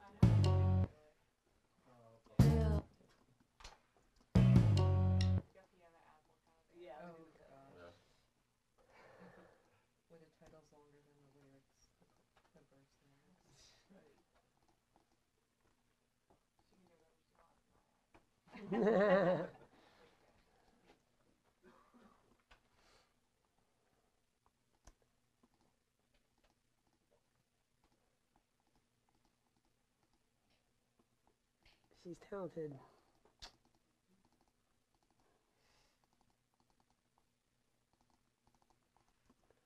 We'll have to figure out this cymbal biz. To a milky dawn. Time again. As the sun disappears to light. Yeah, I think so. Maybe even just cut them out. Yeah. Let's see. Tomorrow I'll be.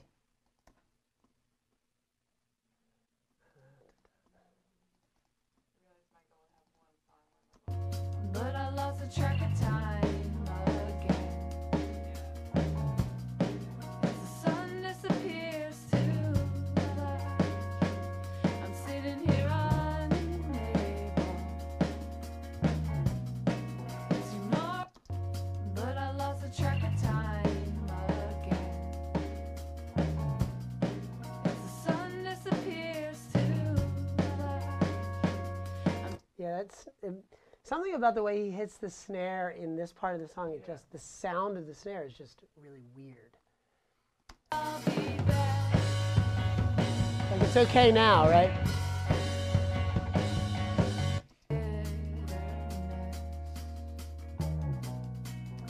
Makes my heart explode, but I lost the track of time again.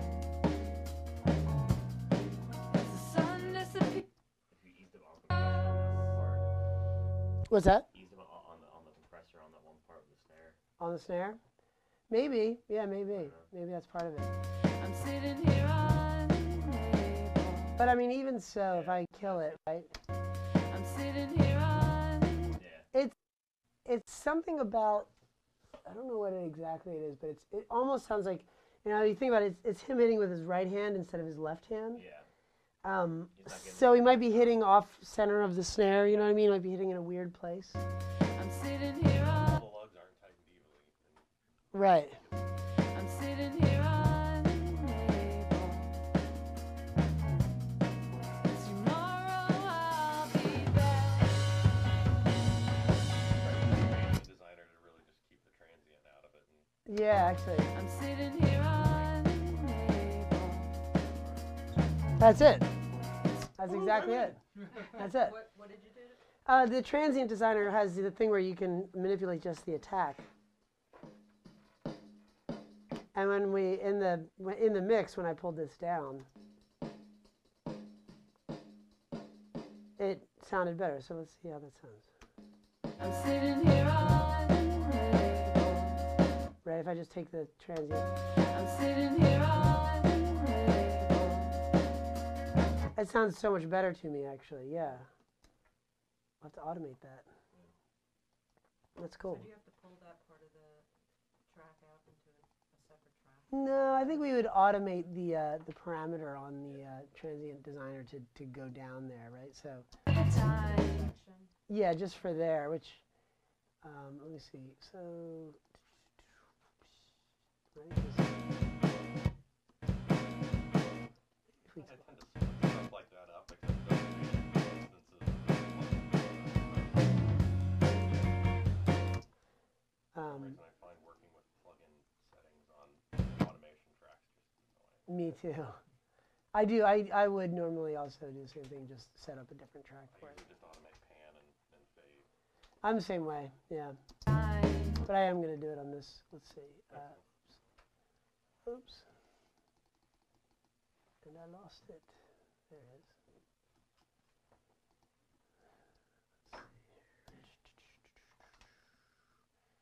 Do it from here to here. Probably do it from here to here. Transient. Automate. Attack. I mean, it's certainly, you're right, it's certainly annoying, but it's easy enough to just do the transient designer, attack, and pull it all the way down. Oops. Yeah.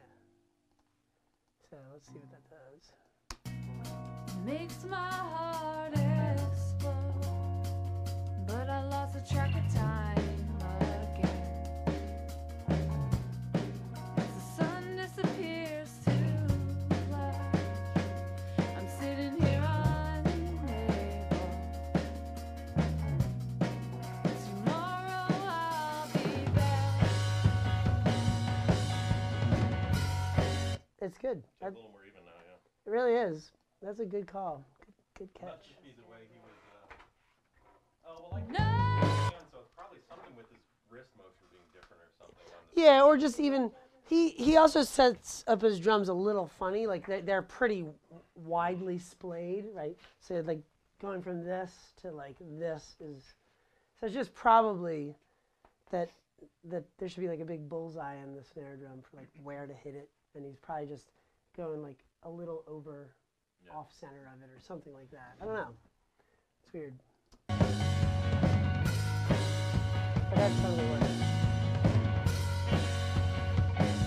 All right, why don't I quick go grab the food and then we'll eat, and then this will probably be not the hardest mix in the world to do, which is cool. So yeah, you guys want to wait here while I run over there real quick?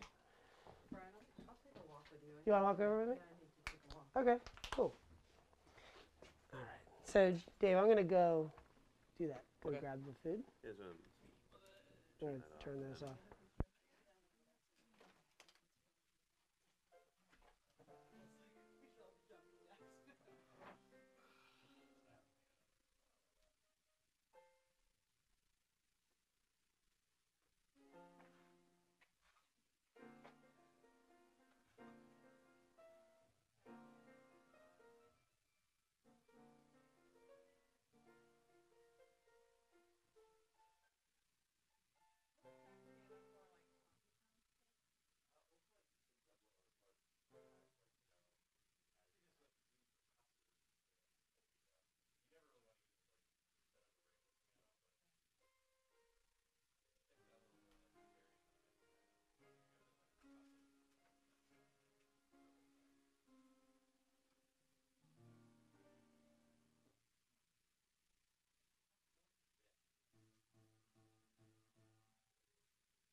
take to a man.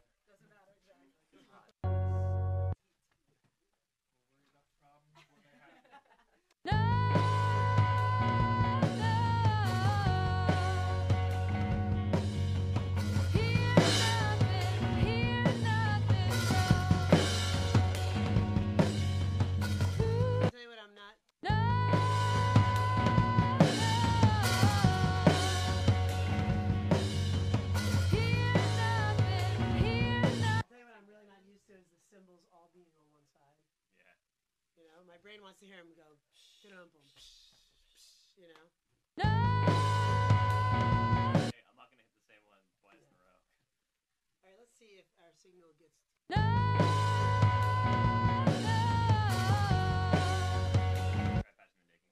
Yeah. So come out of here.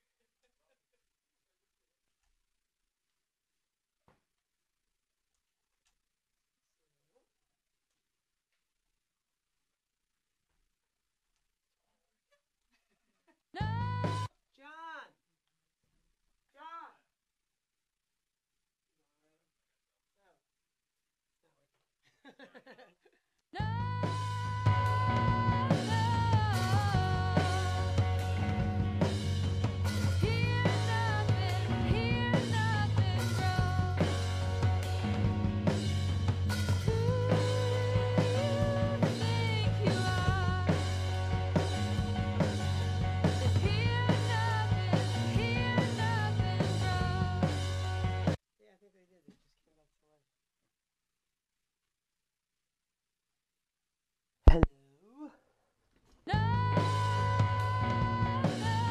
Okay, well, yeah, so then we can pump them like crazy, right?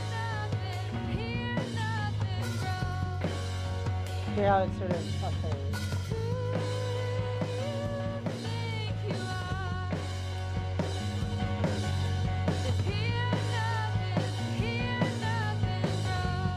So I'll mute the vocal real quick. So this is with nothing. And then with it, you know.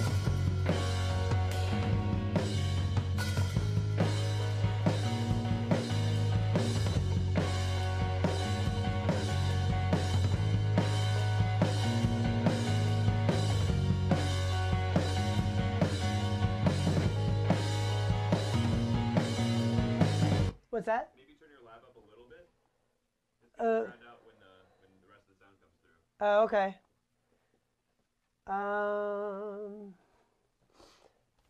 I could also duck everything a little harder. Even though you said my voice was crushing everything else in the mix yesterday.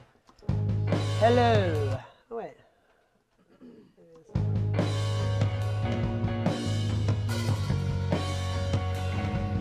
So when I talk, hello, hello. That's weird. Oh, that's why. Now it's gonna work. Check. Hello. Hello. Yeah. There we go. It's at LA 3A, like Bomb Factory. Yeah. All right, so now we do have our Day Kings working.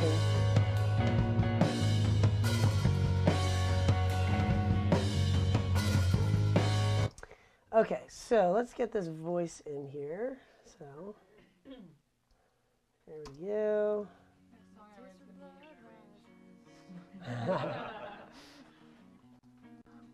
As I wait all day and pause and agitated. I wonder how let's see, do I have it in here? So the console, when they built this console, they put these gain brains in, and these are like original to the console. These are before the gain brain 2s. These are like the way super early gain brains, and we've just been using them a lot lately. Yeah, yeah.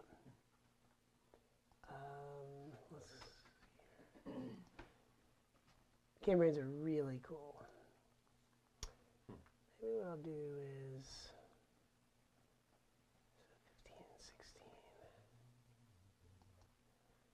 15 and 16.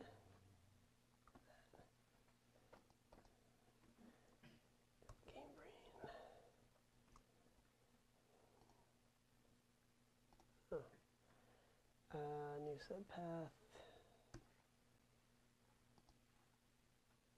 What? What the heck?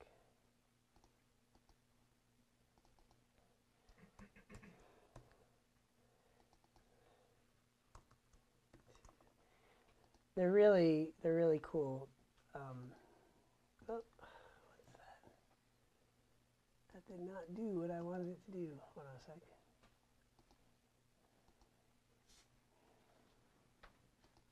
There we go.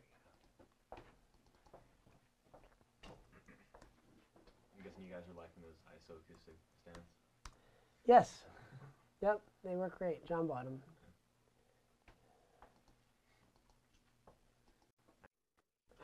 So, that's 15 and 16.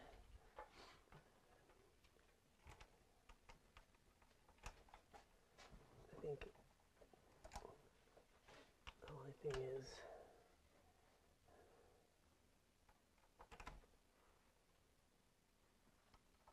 let's see. My taste for blood rises as I wait all day and pause when agitated and smile. I need to put the plug-in on, or the compressor in.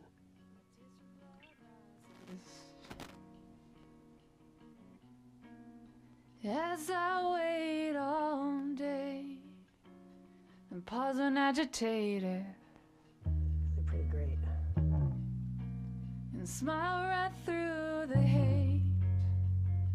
Well, the things you do for money,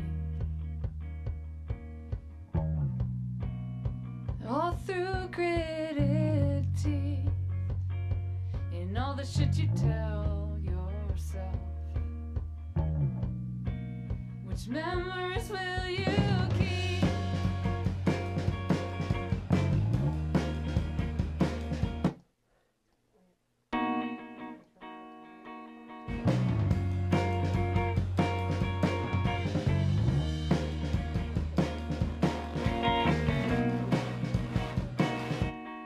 It's this right here.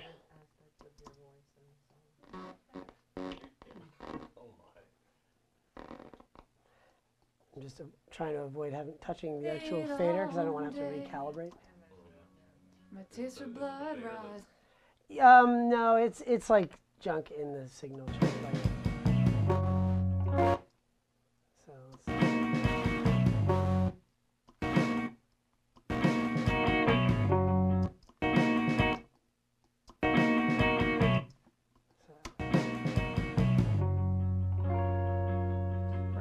to break through it, it's a pain in the ass. Feel my head sink that this has turned to bitterness. Makes my heart explode. But what's that? Comes back, but you didn't need them anymore. No, no. Awake to a milky dawn and feel my head sink low that this has turned to bitterness. Makes my heart explode, but I lost the track of time again as the sun disappears to black. I'm sitting here unable. Tomorrow I'll be back.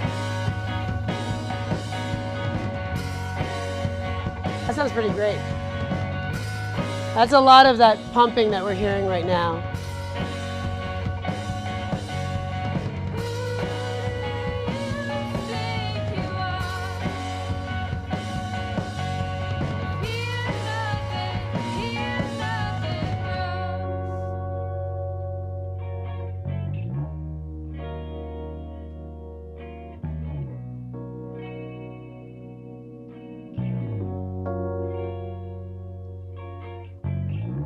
Okay, so let's get his.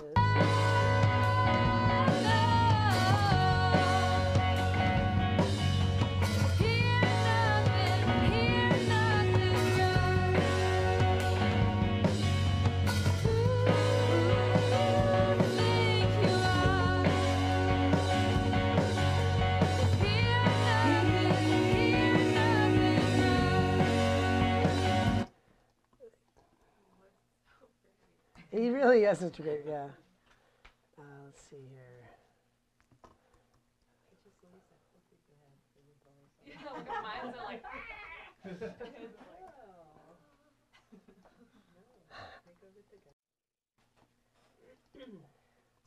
All right. I don't know how much everybody else does this, but when I'm mixing, usually I'm bussing numerous things in numerous stages. You know, there's lots of bussing. You know, like.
I think I'm gonna on these guitars as well.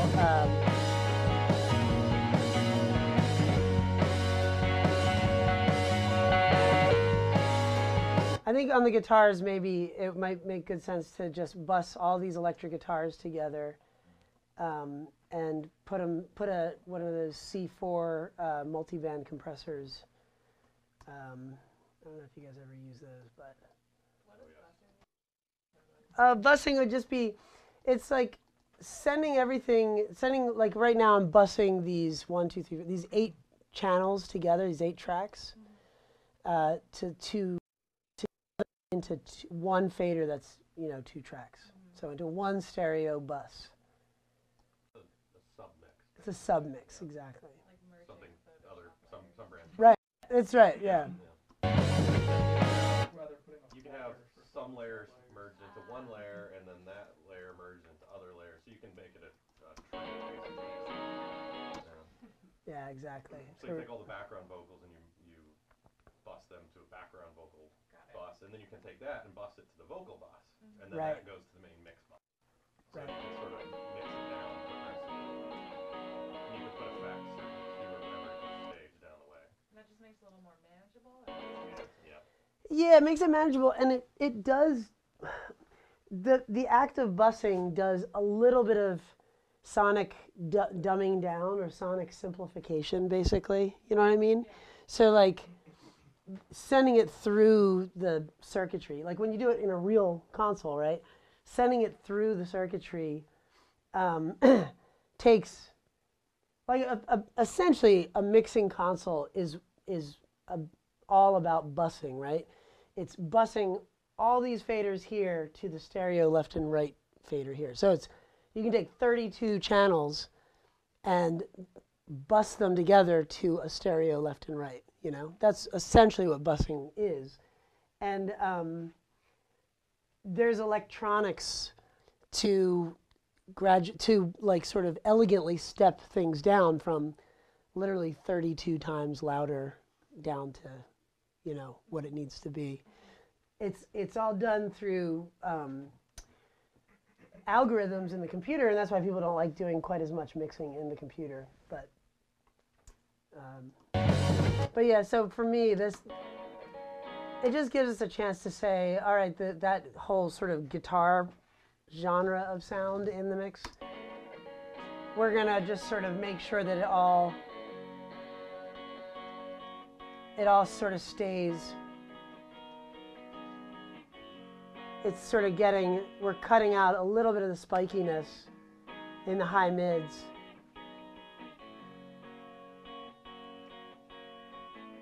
And just sort of grabbing the loud stuff. Probably will put that lead guitar not through the bus.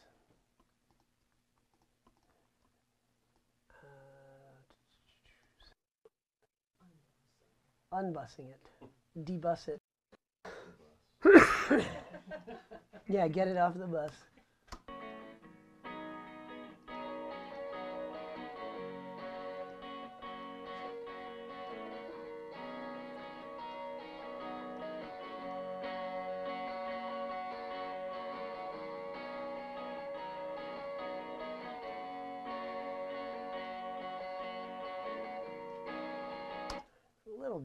A little bit pitchy sometimes. I think maybe with his left hand, he sort of like pushes, maybe he's like sort of over gripping, you know?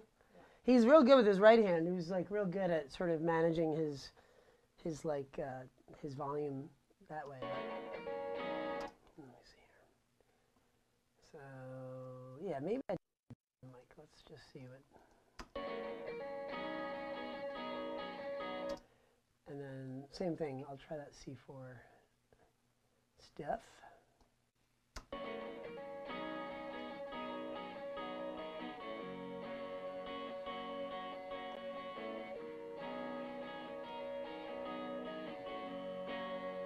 Probably bypass the low C4.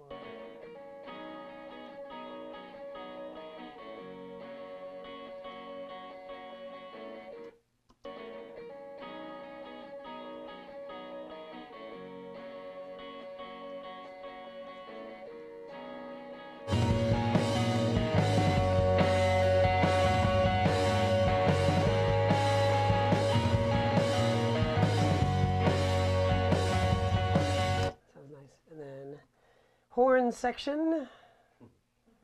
Where is all that? Oh, here we go. Whole horn section. It's going to be funny to see if this works. I think it's going to, though. And I think it will. Good feeling. Oh, thanks.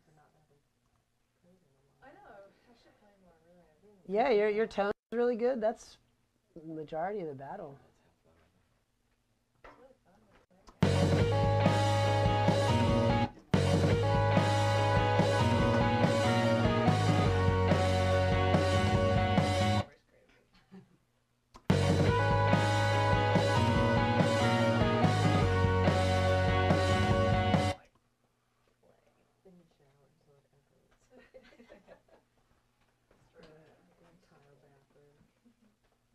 Copy this C4.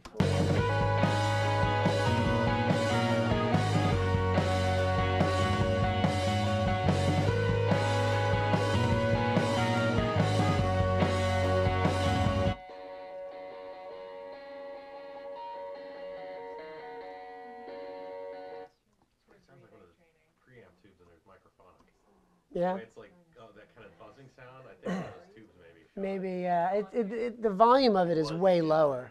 And when you hear it, there's like that almost that feedback kind of sound. That sounds like a microphonic tube. Yeah, yeah. I tried powering it up and just tap each of the pre-tubes, and I bet you one of them shot. Yeah, I think you're probably right. It was sounding different. All of our. Sometimes that like microphonic sound, because it's basically feedback. You know, right. Electrical feedback. So sometimes it sounds kind of neat. You get really jangly, right. broken up sound, but. Yeah. That could be hurting the game.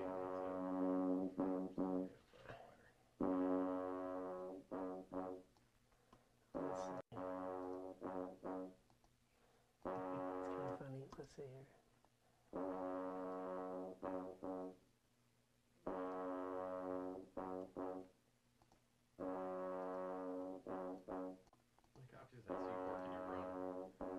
How many of them? Yeah. A lot. Yeah, I mean, we can run a lot of them. I have 4 of them in right now, I think.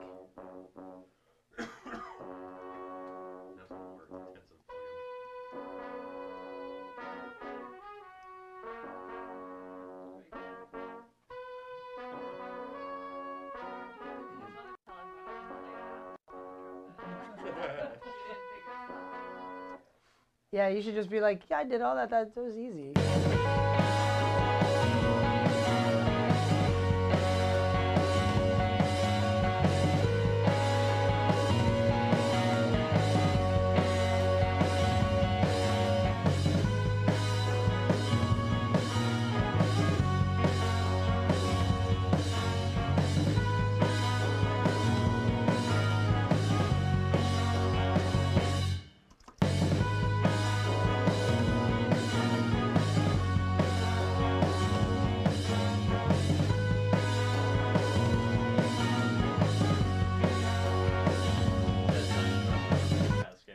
What's that? The trombone like sound is really convincing.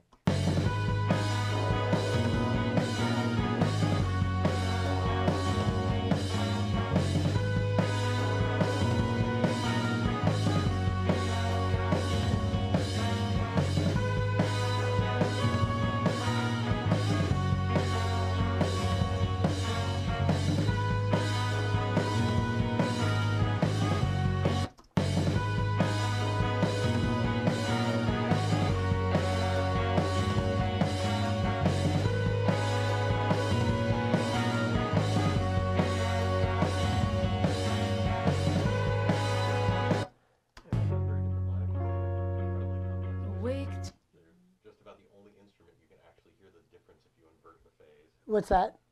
Horns. Oh, really? They have, if you look at the waveform, it's very asymmetrical. And people can, not everybody, but a lot of people can actually hear the difference. My taste for blood Oh, wow. You can actually hear the difference. Wow. As I wait all day. So, Pause when agitated. we should think about what we want to do in terms of some vocal effects. My taste for blood. Maybe just right off the bat, let's put the space echo on.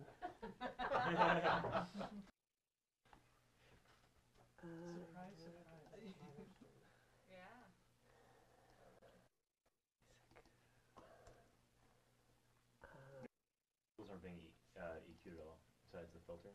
No. No. Just the compressor, the gain brain. They might need it. We'll see.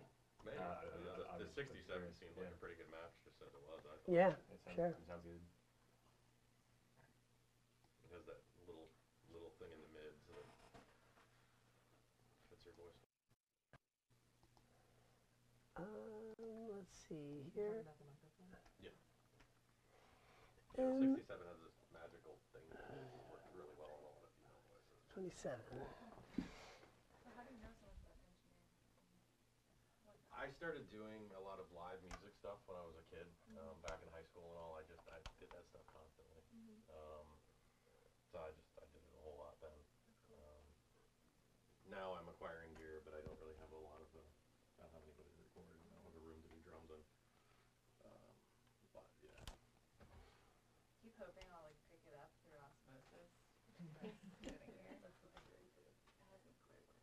What's that? How to? I think I can like learn, like, you know. How to record the stuff? Well. No, but just even like what you're talking Oh. about. Dude, it's true. It's true. I mean, most of it is just saying it over and over again. I mean, I think that's the most educational thing about that Gear Sluts thing is that people get to like pontificate on shit they've never heard before. You know what I mean? I'm not sure that's a good thing. Well, I don't know. It's not all bad though. Like, you know. In high school, like I would record in a lot of studios, and I knew nothing about any. But like I just like ended up picking up things from like watching people. Like I have no idea what this is. But, like I recall this person doing it one time. Yeah. Well, that's the knob that sounds good. I think I actually think that most of people's ability to hear stuff has to do with their ability to imagine it first. Yeah. Because you know, so many concepts, like even just the sonic differences between say compressing versus limiting, that is so so theoretical. Yeah. When it really comes down to it, it comes down to like you picturing what's happening, you know, not so much hearing it, because if you don't have the words for it, having the words for things gives you the ability to hear them, I think. I don't think it's the opposite way around, you know. I don't think most people, a lot of times people will say like, oh my God, your ears are can hear so much, and it's just that you know what you're listening for. Well, you a lot know? of times you imagine it. You do, A lot right? of times you hear things that you really Exactly. can't hear. Yeah. Yeah. And it's awfully hard to Taste convince of a lot blood. of people of that. Oh yeah. Until you actually like do some taste of double-blind blood. testing with them. What do you have? This. The MW1 is how we go out the MW1 into the space echo. Okay. Taste of blood rises. Right, and then it comes back in. Oh, but I'm not bringing it back in. Here it is. My taste of blood rises. Yeah. As I wait all day. Space and it's echoing. Pause and agitate. That's what we should call it. And smile right through the haze. Yeah. All the things you do for money. Yeah, it's a space echo. It's awesome. Yeah, and I've just never seen it inside. Oh, I'll show it to you before. Here's the tape loop, but yeah. It's pretty cool. You know the shit you You tell. know the way the pitch shifted when you were turning. Yeah. Taste of blood rises. Yeah. As I wait all day and pause when agitated. So weird. Replace the tape? What's that? Do you have to replace the tape now and then? Yeah, every couple of years. I mean, the thing, it sort of, yeah, it stays cranking away on itself all day, all the time, and then you change it every couple of years. I mean, what happens is the volume of it eventually gets so low, you're like, this thing is, something's wrong with this, and you change out the tape, and it's like 12 dB louder, you know.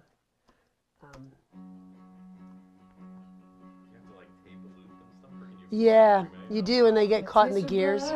So that's what people hear. They hear it go, brrr, like, you know, they like that.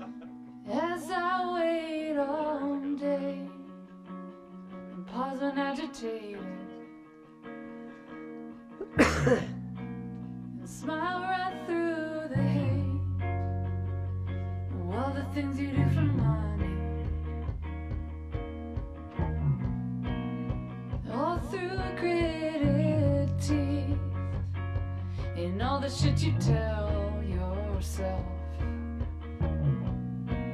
Which memories will you keep?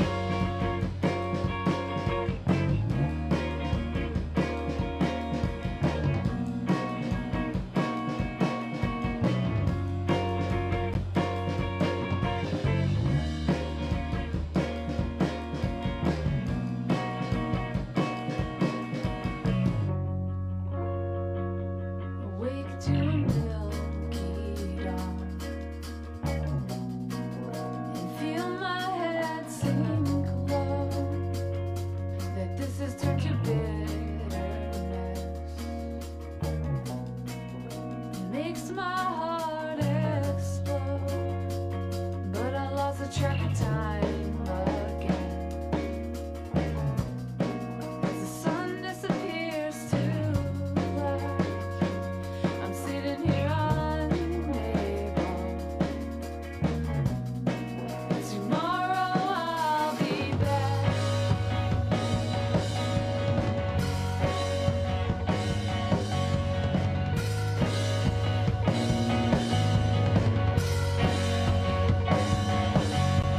Who do you think you are? If here nothing grows. Yeah, I mean,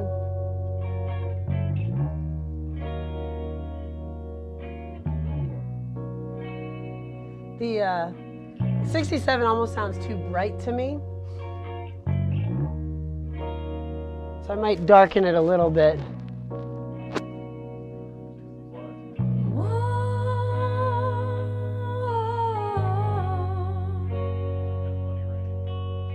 Here nothing grows. Who do you think you are? If here nothing grows. No, no. Here nothing grows.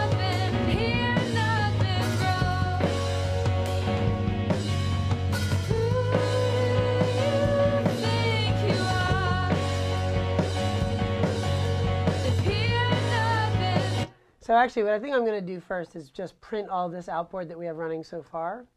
So I'm going to print this.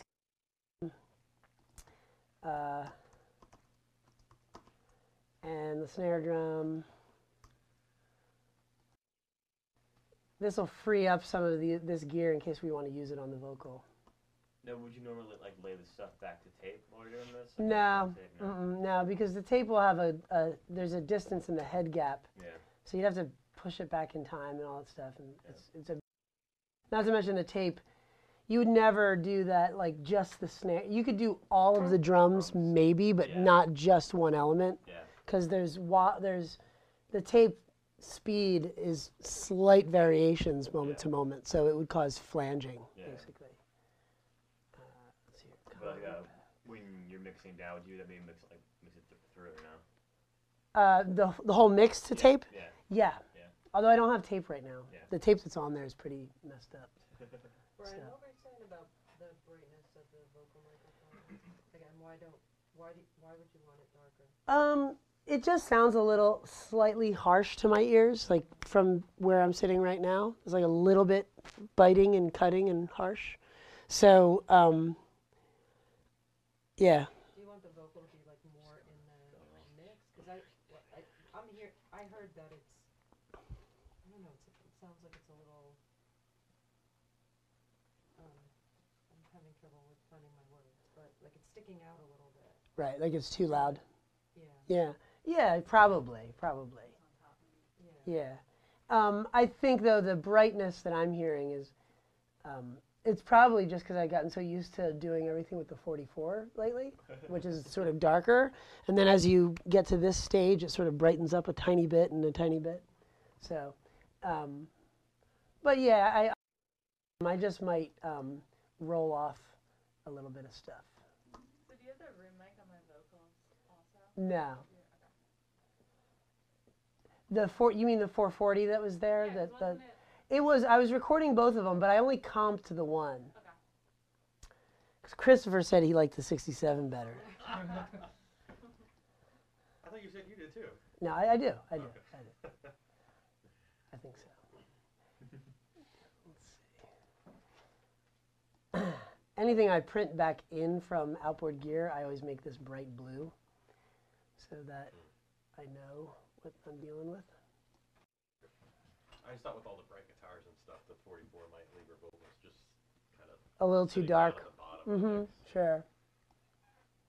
No, I agree. Is you can really, if you have a good EQ, you can really push the highs. Yeah. And kind of get the sound back. Because while it rolls off, it's a really soft, slow roll off. Right. Right. But most EQs can't really do it without sounding harsh. Right. Yeah. Let's see. So. Just for pushing grip and highs. The thing about Pultex is the technology itself is really simple. Like people build them all the time, and they're really good. Even solid state ones can be really good. Because I think the thing is that I never realized this till very recently, but what are they called? Inductor is actually a transformer. An inductor is a type of transformer. It looks the same.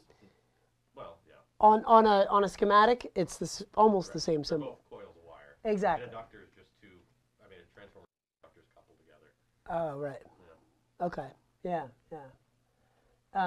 So it's sort of interesting that smoothness sort of just comes by the nature of it, you know. Yeah, I've never looked at the circuit diagram for one. A friend of ours built one, and it sounded really good. We had it here for a long time. Our friend Nate Flanagan. Yeah, I like the tube ones. Yeah. Oh, okay, good. Let's see.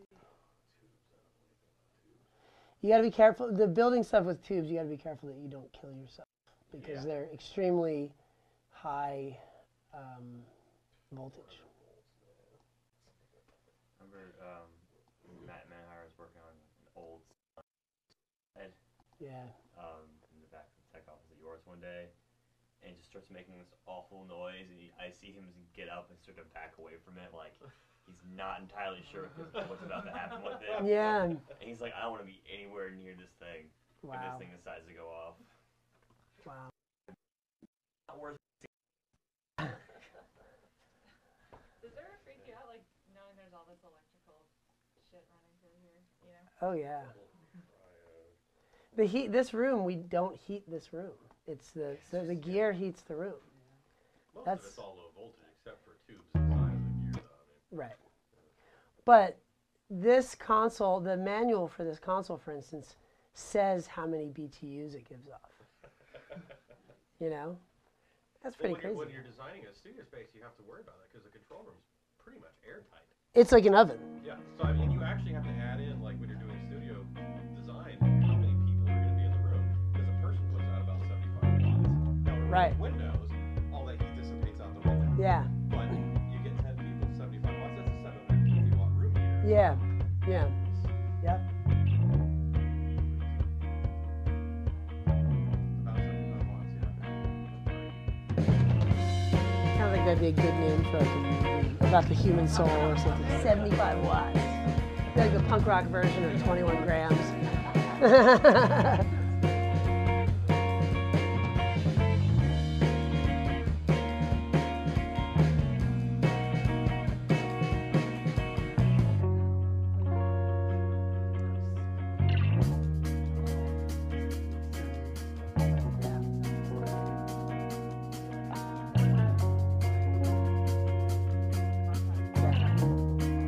Oh, absolutely. Yep. That's right.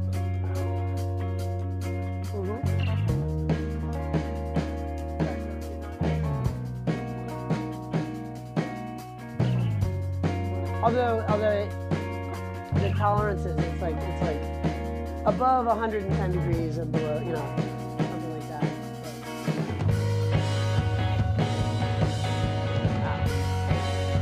10 people, 1,000 watt heater. Yeah, right.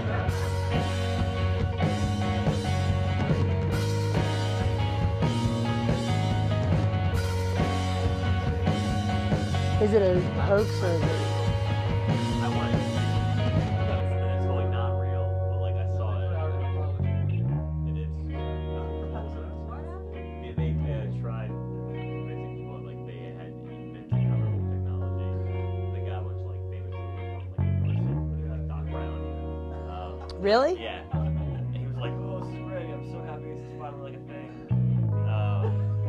And like it's obvious in some parts of the video that they have a harness and like somewhere off camera like they're being pushed it up. Yeah. But like the first time it's like, it's working. Like this is it. Yeah, We're here. you want to believe it. Like, we So. arrived. And then like everyone got like there's a bunch of like believed it, and then like oh no, it's totally fake, and everyone just got really angry. Wow. Wow. Is it for that? Yeah.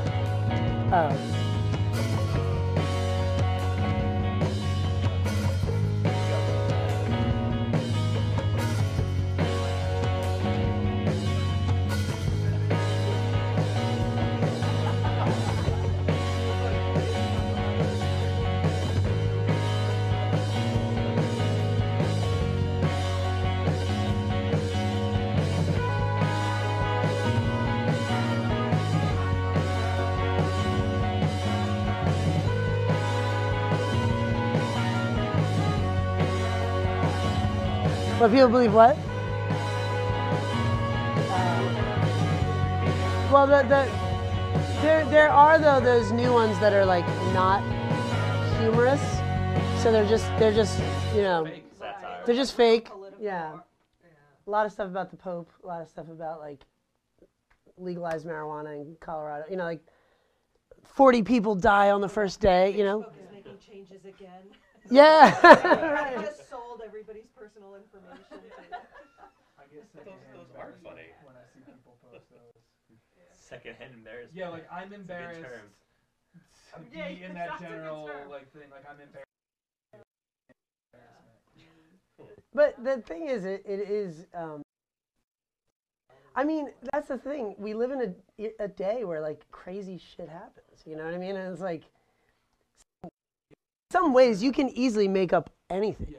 I mean, Instagram isn't going to sell and shut down everybody's thing, and the only way to save it is reposting a picture. Like that's never going to happen. Oh yeah, totally, yeah. We repost this picture, they'll believe us. They'll believe you. Like no. My mom will stop smoking. We'll go to Disneyland if I get 1,000 likes in this picture, so says my mom. That's funny. It's like, well, your mom needs to reevaluate. Yeah. Yeah. Your mom is lying.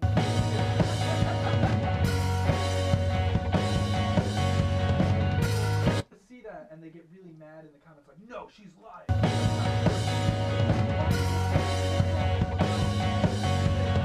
You have nothing to do with it.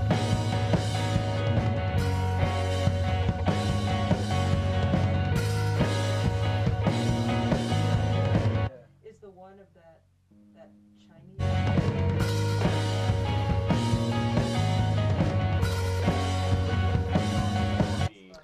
It's like the purple's on the bass. It's just the one purple. Oh yeah. It's barely doing that much, but.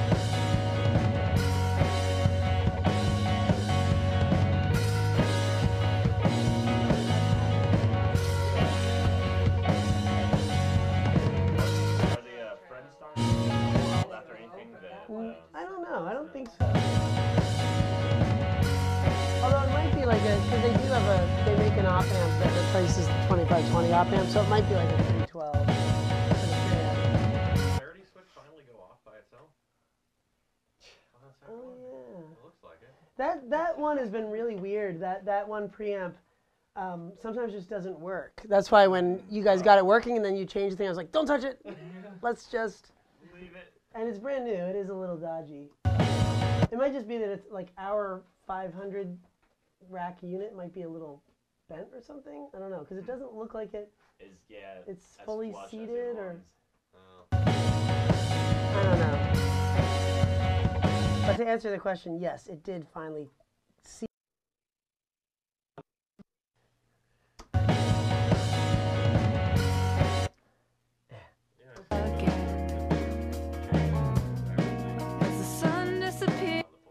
It's a what? It's an inductor capacitance circuit. On the Friends? Oh, on the Pultec. Oh, yeah, yeah, totally. And isn't the high and low, or no? Oh, okay. As the sun disappears to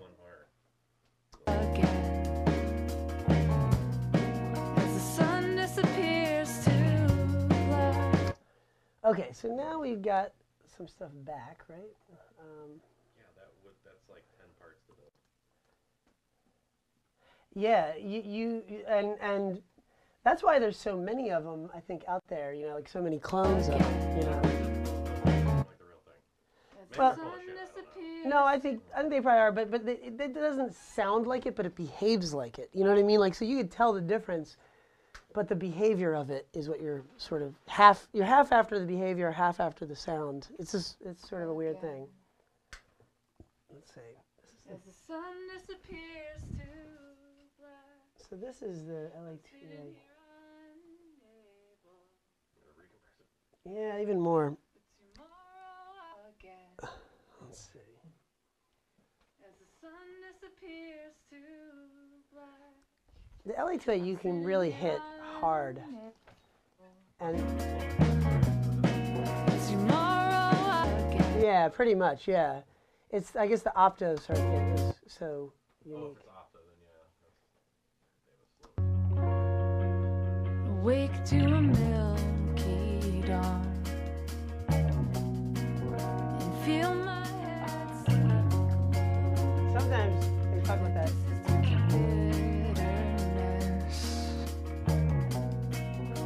makes my heart explode. Like that's the gain reduction all the way up. But I lost the track of time again. As the sun disappears to black. I mean, it's crazy. It's very compressed, right? But tomorrow I'll be. What's that? Are you putting it only before the space echo, or? No, it's on the vocal. Awake to. Like my S's were loud. Like that. the end of my That's what that'll partially result in, for sure. The overcompression will do that, because... Wake to... But, actually, if we go back to it and we put it back up, if we DS before... It's weird. Let's see.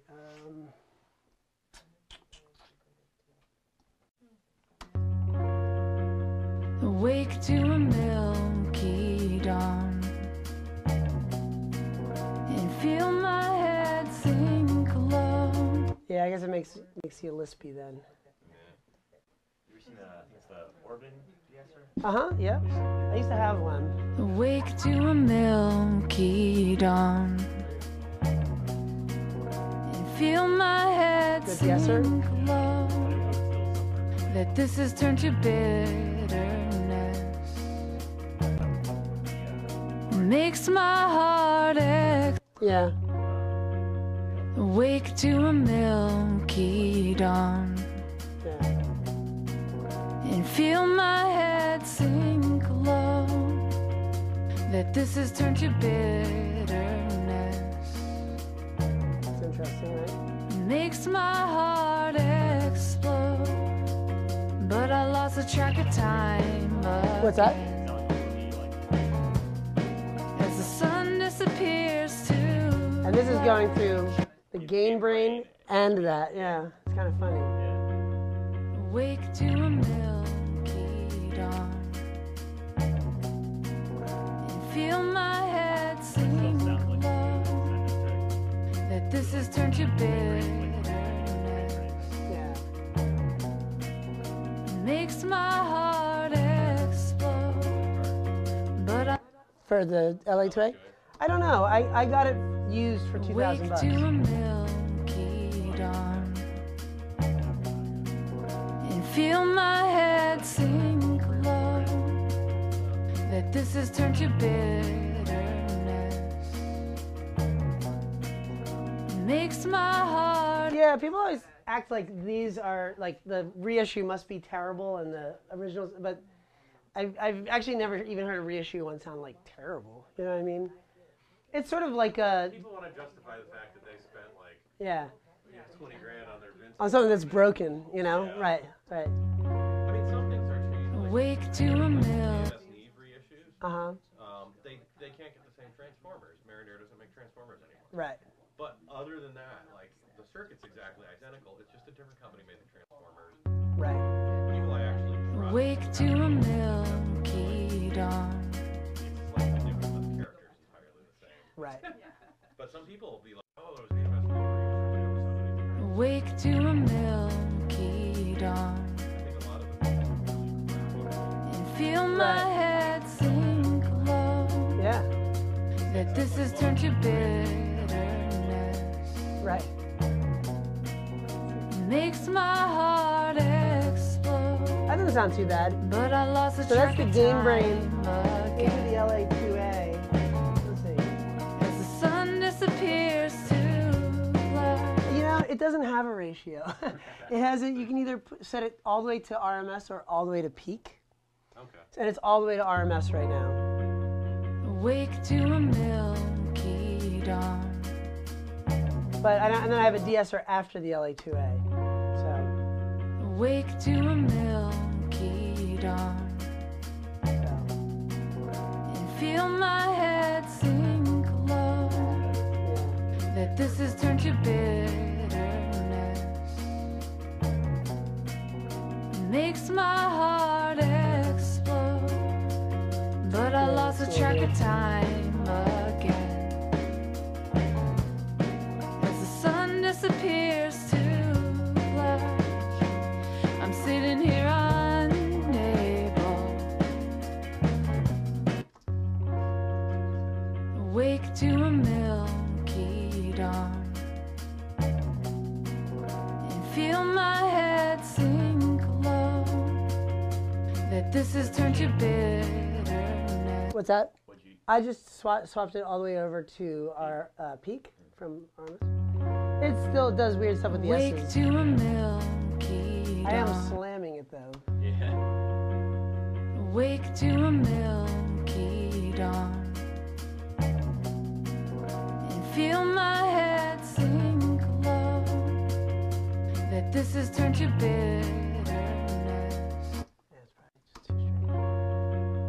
Awake to a milky dawn, and feel my head sink low. The word dawn? That this has turned to bitterness. Oh yeah, right. Makes my heart explode, but I lost the track of time again. As the sun disappears to black, I'm sitting here unable.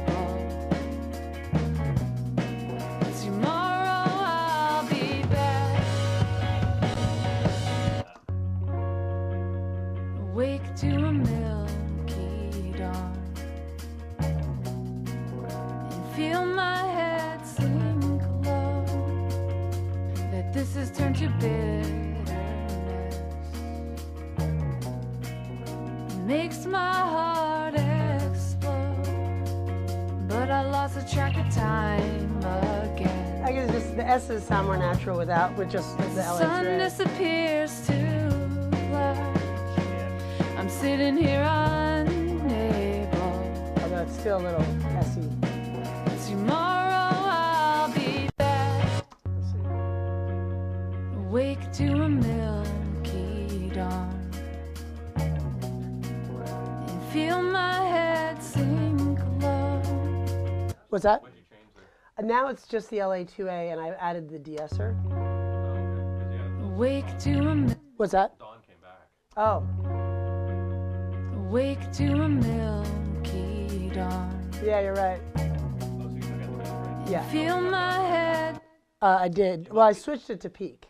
Okay. And that was still. Yeah. Awake to a milky dawn, and feel my head sink low, that this has turned to bitterness. Probably for now, I'll just take the. Awake to a milky dawn, and feel my head sink low, that this has turned to bitterness. Makes my heart explode, but I lost the track of time again. As the sun disappears to black, I'm sitting here unable. No. Tomorrow, I just put an EQ. Take the S's down a little bit. awake to a milky dawn, and feel my head sink low, that this has turned to bitterness. Makes my heart explode, but I lost the track of time again. As the sun disappears to black, I'm sitting here unable. Actually, maybe what we need to do is try like a distressor or something like that. Because a distressor, you could put a really. Awake to a milky dawn, and feel my head sink low, that this has turned to bitterness. Makes my heart explode, but I lost the track of time again. As the sun disappears to black, I'm sitting here unable. Kind of crazy how forward that is. Tomorrow I'll be back.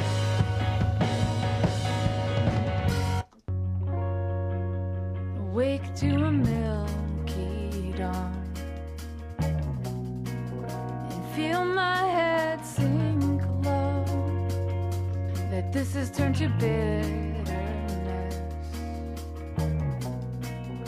Makes my heart explode, but the track of time again. He's as the sun disappears to black. The detector circuit on the distressor is kind of interesting.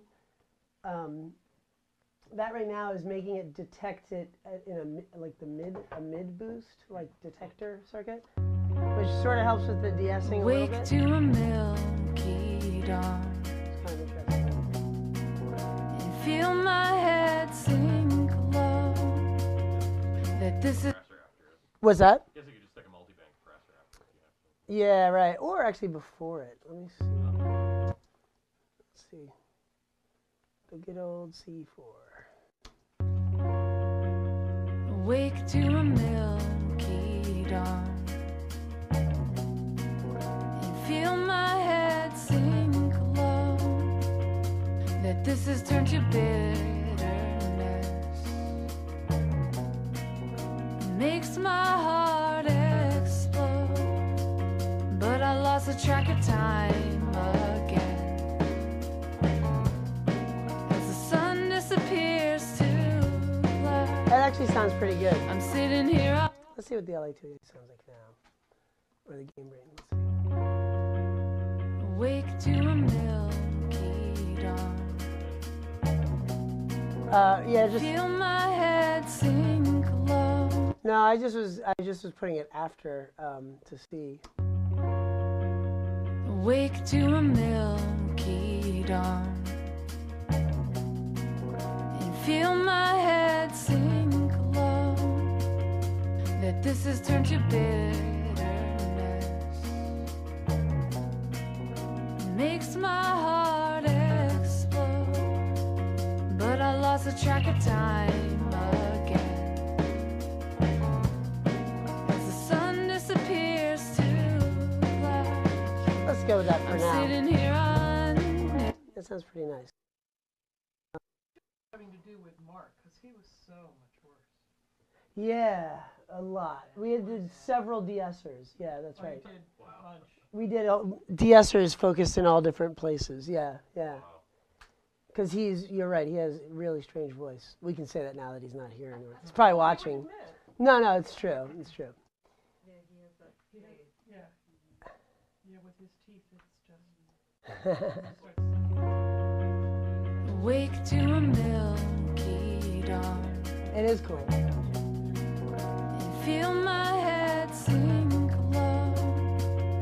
That this has turned to bitterness. Makes my heart. Peter told me to figure it out. It's that guy, Damien Rice. Yes. Wake to a milky dawn. And feel my head sink low. Yeah, just the double. I'm just gonna set it at the same volumes and everything. Go back and listen to it. It's the voice. It's not the music at all.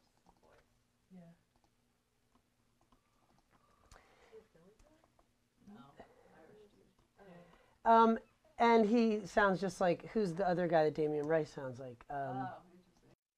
That guy, I can't stand him too. Who is it? It's another name. As opposed to a face. Oh man, I can't think of it. No, somebody kind of not from that far before Damien Rice.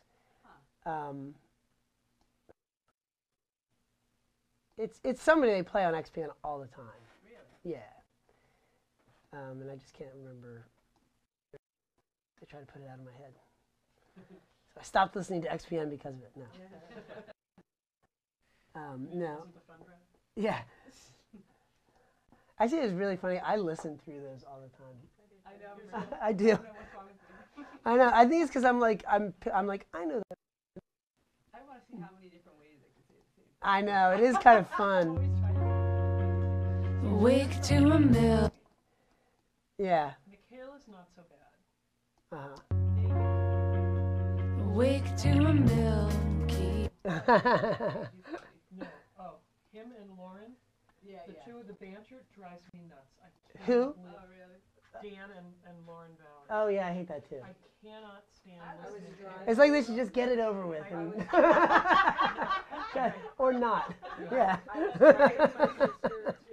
was driving my sister to the Friday of the Exponential Fest, and I didn't even hear it because I was like talking, and she goes, "Wait a minute, are those two people having an affair?" That's so funny. That's hilarious. Like, I have no clue. The giggling, it's the giggling. And they're not even in the same room. No, Right? I don't think she's even in the studio. No, they're. Yeah, she doesn't have to be She's there. remote, yeah. And then there are all these stupid guessing games that go on. Yeah, I don't like those yeah, either. I don't like It's that like, either. I'm not gonna listen to you. I think they have it in their head that like people listen after school or something.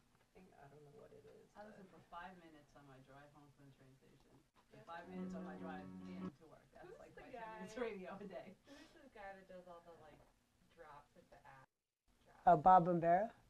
Yeah. The taste of blood rises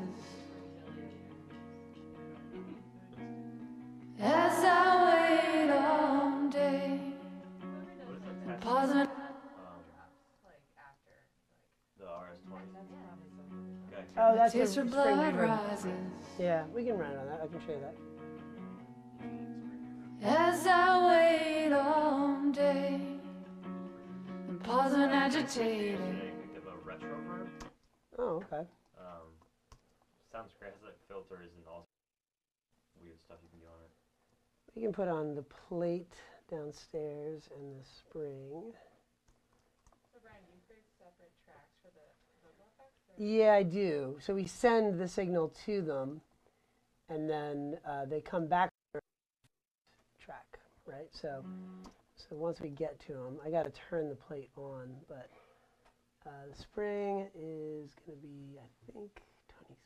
I saw just the other day some guys been making new plates and they sound really good, at least the samples do. That's cool. And I didn't realize anybody had been making them.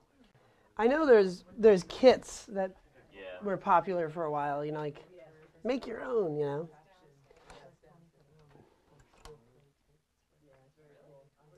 What kind of plate is downstairs? It's an EMT 140. The real deal.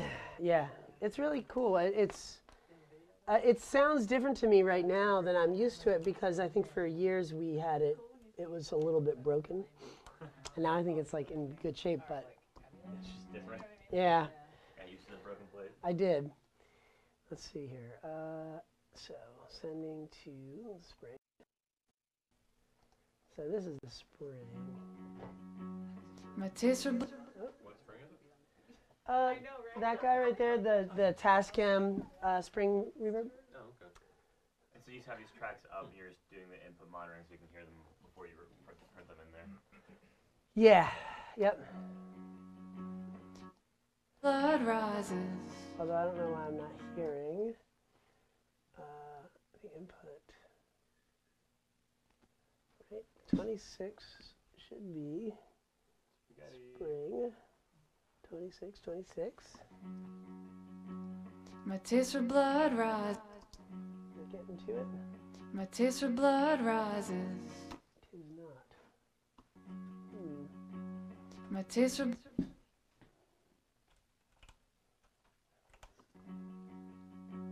my taste for blood rises. Let's see if 20.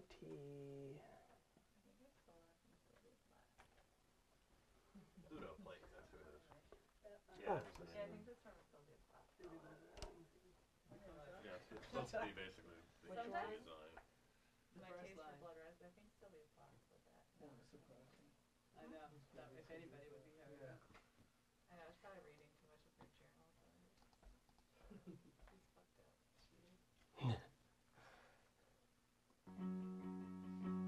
My taste for blood rises. Yes. Let me go turn the plate on real quick.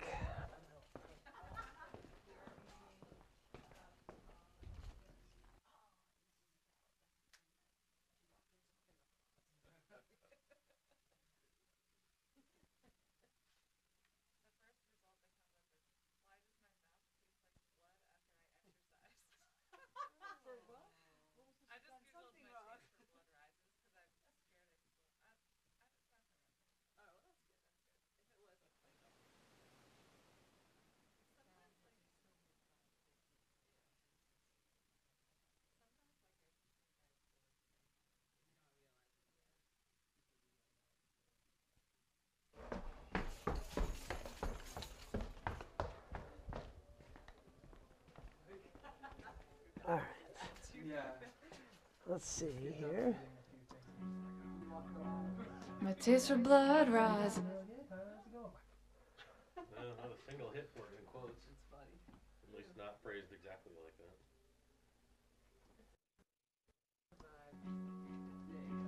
My taste for blood rises.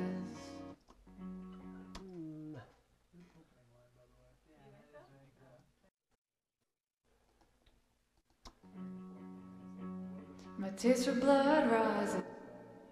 So that's the plate.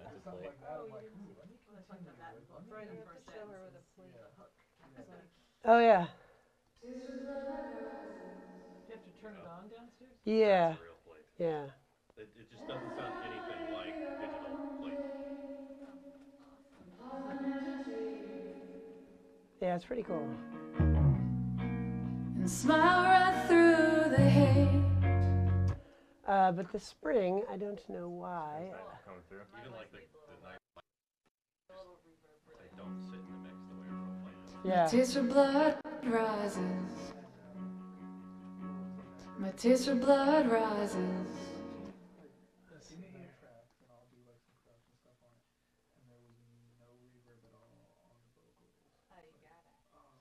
Oh, 28. I just threw some digital reverb on there, and because I was doing it all from my laptop, and just the person that was listening was like, "What did you just do?" Because it sounds so much better. I was like, literally just reverb, like that's it. Give it a little love.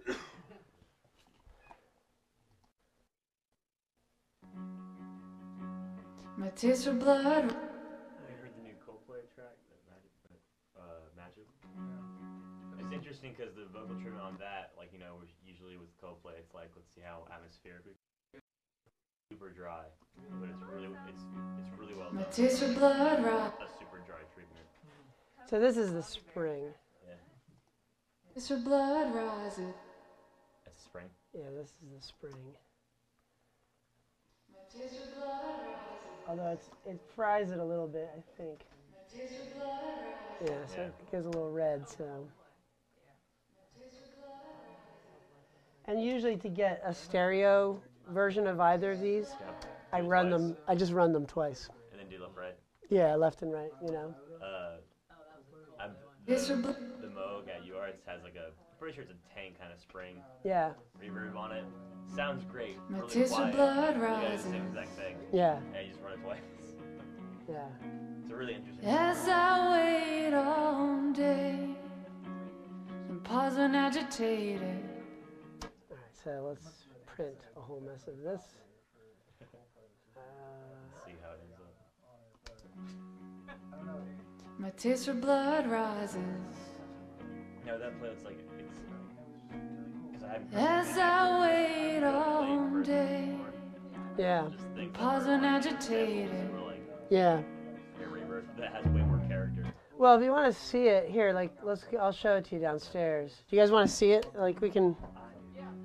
My taste for blood rises. It's like because it's kind of got an awesome set of controls on it. Yeah. And pause when agitated. Yeah. Well, it's or just like one. And smile right through the. You hear it, right? That far away. Well, the things you do for money. And you can hear it, right? Yeah. And this is how you make it short or long, right? All through criticism. It's the damper, right? So this is all. And all the shit you tell yourself. I mean, it is kind of cool. You can. Which memories will you keep? You know. So it's a sheet of a plate of sheet metal stretched like a drum, and it's got a pickup at like the 1/3 mark. A stereo one would have 2 pickups, basically.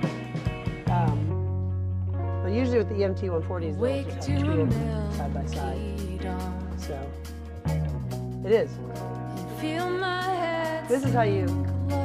This is short reverb. That this has turned to bitterness. This is long reverb. Makes my heart explode. But I lost the track of time. And the weird thing about the plate is like, you really can have really long. Sun disappears to black. I'm sitting here on. It's not like having a any digital reverb where you set the level too long. Some of the plate, I don't know what it is, but it just sort of sits back there. I remember the first time the only time I ever did anything at Signal Sound, they had a different plate reverb, same thing like and I just didn't believe the guy that he had a set. He had a set open and long as could be, and we were doing like a punk rock band, and I was like, I don't think so. You know, this guy doesn't know what we're going for. But and now, in retrospect, I realize like it just behaves that way. You know. So anyway, we'll try it with it open all the way up, which it really does. It looks like German U-boat technology or something. You know, like to put up the periscope. You know. Yeah. And the other funny thing is if you're talking next to it, sound comes back. Yeah. It's like a big microphone. Are based on? Totally. Absolutely.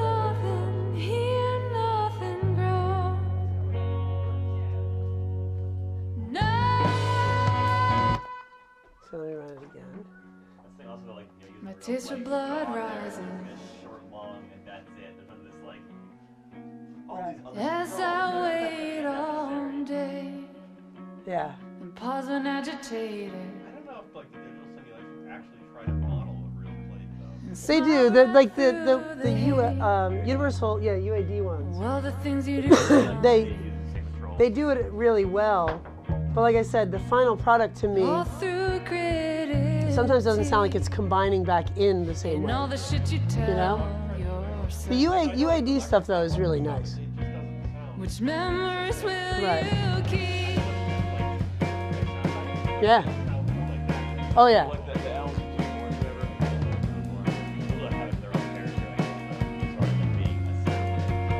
Right.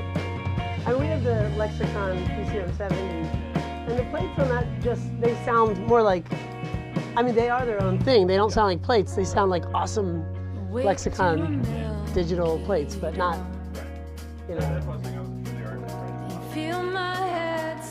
Well, I think they come from before a time when modeling was even possible. You know, you just sort of, modeling meant like doing your best, not like being able to hone in on like parameters the way they can now. You know, they can really hone in on stuff. You know. Yeah. Oh yeah.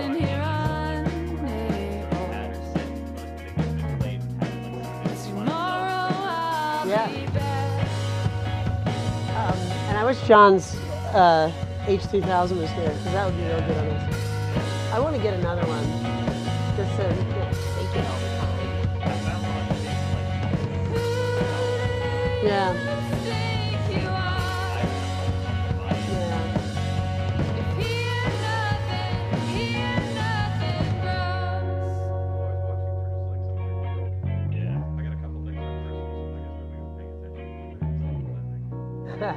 That's awesome.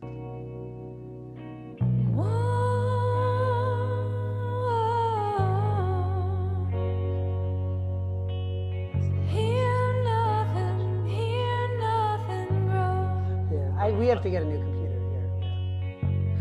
We've been running into either that or we've just burned through our like third graphics card at this point. Because when our computer starts to totally shit the bed, it always ends up being the graphics card. That's strange. Yeah, right. It's on all the time.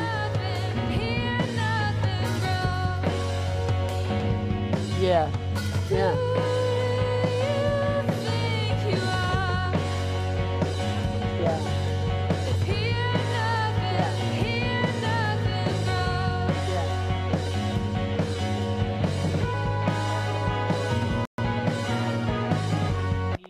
Had to reboot at least 3 times. Oh yeah. Wow.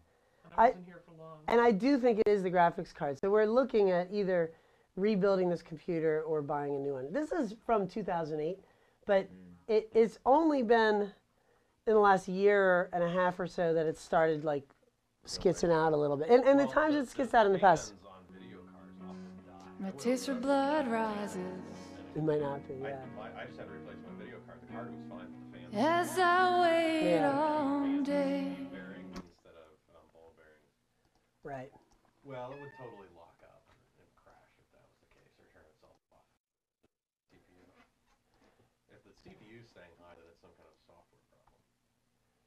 So I'm going to run the plate and the time just to get stereo-ness. Let's see. My taste for blood rises. If I was going to do, yeah, I can try that actually. That'd be interesting.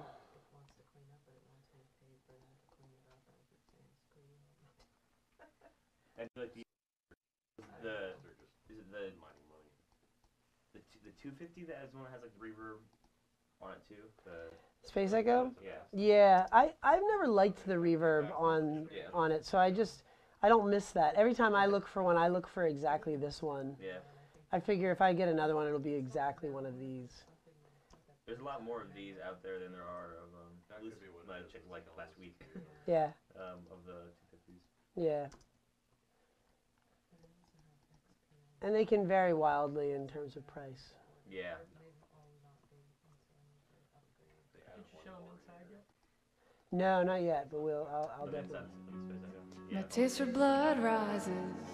It looks just goofy when you like, first see Well, it. he has a lot of tape in this too. Yeah. It's not a short one. Oh wow, listen to that. Hear the flanging? Hear the flanging of the two tape echoes? Because obviously it's completely different. Yeah. Smile right through the hate. All the things you do for money.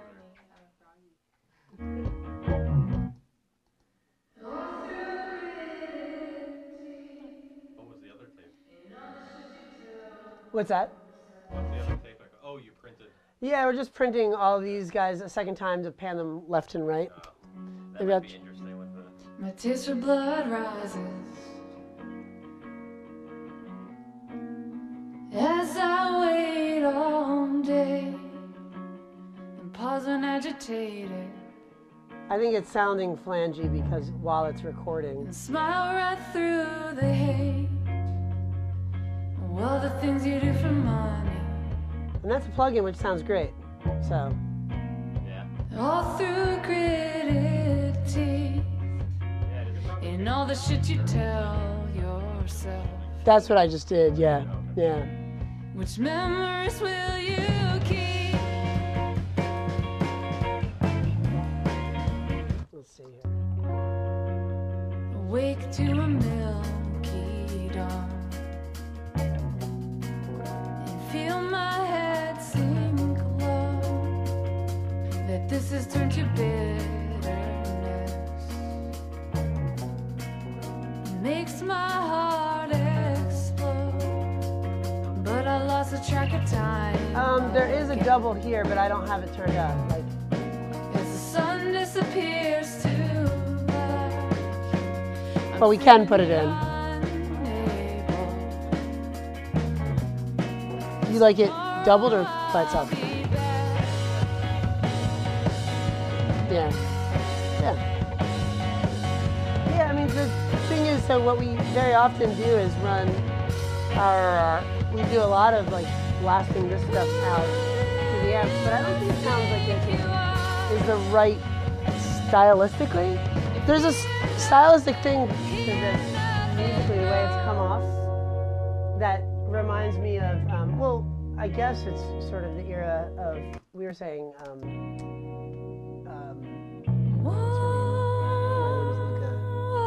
Suzanne Vega, right?